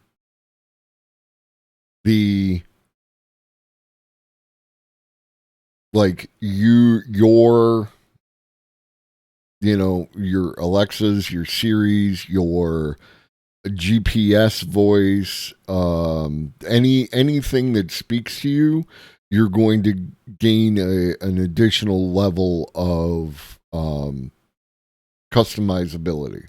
Added some ums and some like actual sounds that people make with their mouth in the text. Pretty interesting stuff. Now, I don't think this comes anywhere close to what something like 11 Labs can do. It still has a little ways to go, but this is open source. You can install it on your computer. You can use it for free, and 11 Labs is not. It's called Bark. I'll make sure I link it up in the description below. The other thing that has been popping up a lot that is really awesome is this Track Anything. It actually uses the Segment Anything from Meta, but it uses it for video here. You can see this Avengers clip where it's actually segmenting out each character in the Avengers and separating them and finding them all in the video. Here's a cool clip of Steph Curry, how it's just finding Steph Curry on the court here and then following him around as he moves. I mean, that would be really, really hard to do in something like DaVinci or Adobe Premiere or one of those kinds of tools. This is going to change sport. One of the issues with things like if you were here when they installed the microchip in the hockey puck, in order to track where the hockey puck was on the ice, players complained about the change in the weight of the hockey puck, which is why they stopped doing it. I see that kind of thing making a comeback. They're going to be able to track things on the field without actually interacting with any of the things on the field. This is going to change sport, which means that more money is going to be invested in it by the leagues, right? And this can just kind of do it effortlessly. Here's an actual use case of it for video in painting. You can see you have somebody doing parkour running through here on the left, and on the right you can actually see the video where they were just completely removed and it's following the camera along. Let's play it again because you can actually still see the person's shadow.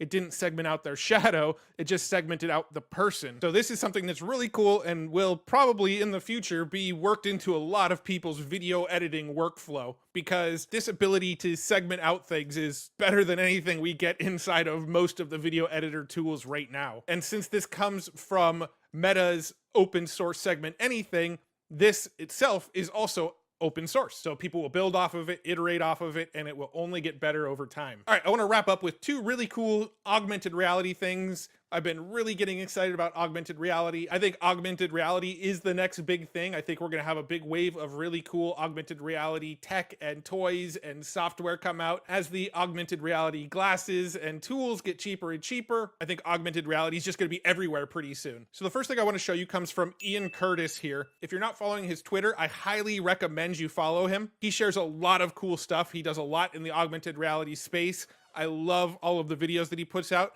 Here's one that he recently made where he actually made an augmented reality Tetris. So he's just sitting in a coffee shop here or wherever this is, and he's playing a giant Tetris in augmented reality. He said the total development time to build this was 1 hour, 54 minutes to build the game logic using GPT-4, and 6 minutes to build the game aesthetics. And there's this cool augmented reality game that I came across from Lee Vermillion, where he made this prototype of a really cool augmented reality game where you've got this tube of dripping liquid and you have to grab tools from your little augmented reality tool wrist thing and redirect the liquid until it gets into this bucket. This looks like a really fun game that I'd want to play. When I was a And this is changing the virtual reality game, right? Like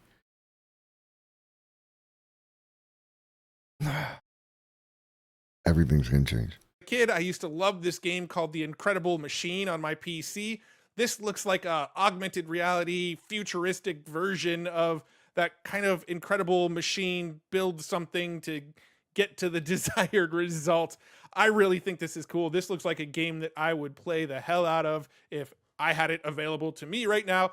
But this is just a demo. This is just a proof of concept that he's building. Can't wait till I get my hands on some augmented reality goodness like this. I'm going to be sharing a lot more cool augmented reality stuff that I come across because, again, I think that's the next big wave that we're going to see. I think the combo of AI and augmented reality is going to collide, and we're going to see so much awesomeness come out of it. And I couldn't be more here for it. So excited to see how that all plays out. And if you love all this nerdy stuff, you love all this AI tech and augmented reality and extended reality and maybe even some virtual reality stuff in the future, check out futuretools.io. This is where I curate all of the cool AI tools that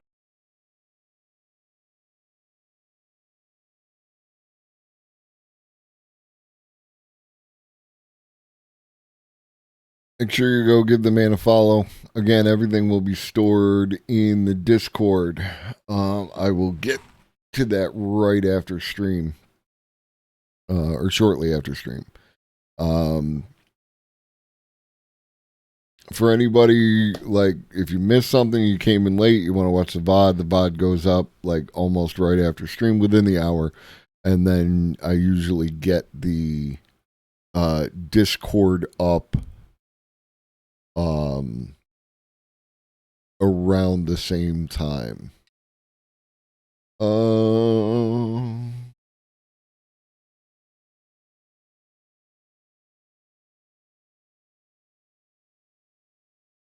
right. That's going to be it for today. We're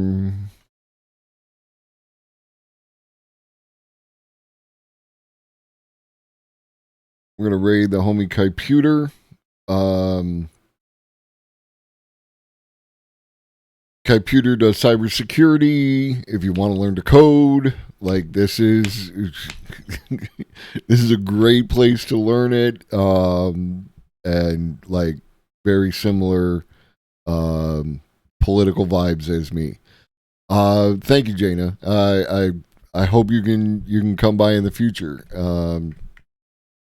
And also you too, Quiet One. Thank you. I do my best. I'm hoping to be back on Friday. I might not be available. There's someone coming from out of state looking to move in around, and I might be driving them around at that point in time. So if I don't see you Friday, I also might not see you Monday for the same reason, but I should be back on Wednesday. And again, next weekend, doing the thing. In the meantime, you know, if you hit follow, if you follow me, then you'll know. And be in the Discord. In the meantime, drink some water, eat some food, take your meds if you forgot. Shoggy loves you. So do I. Go say hi to Computer.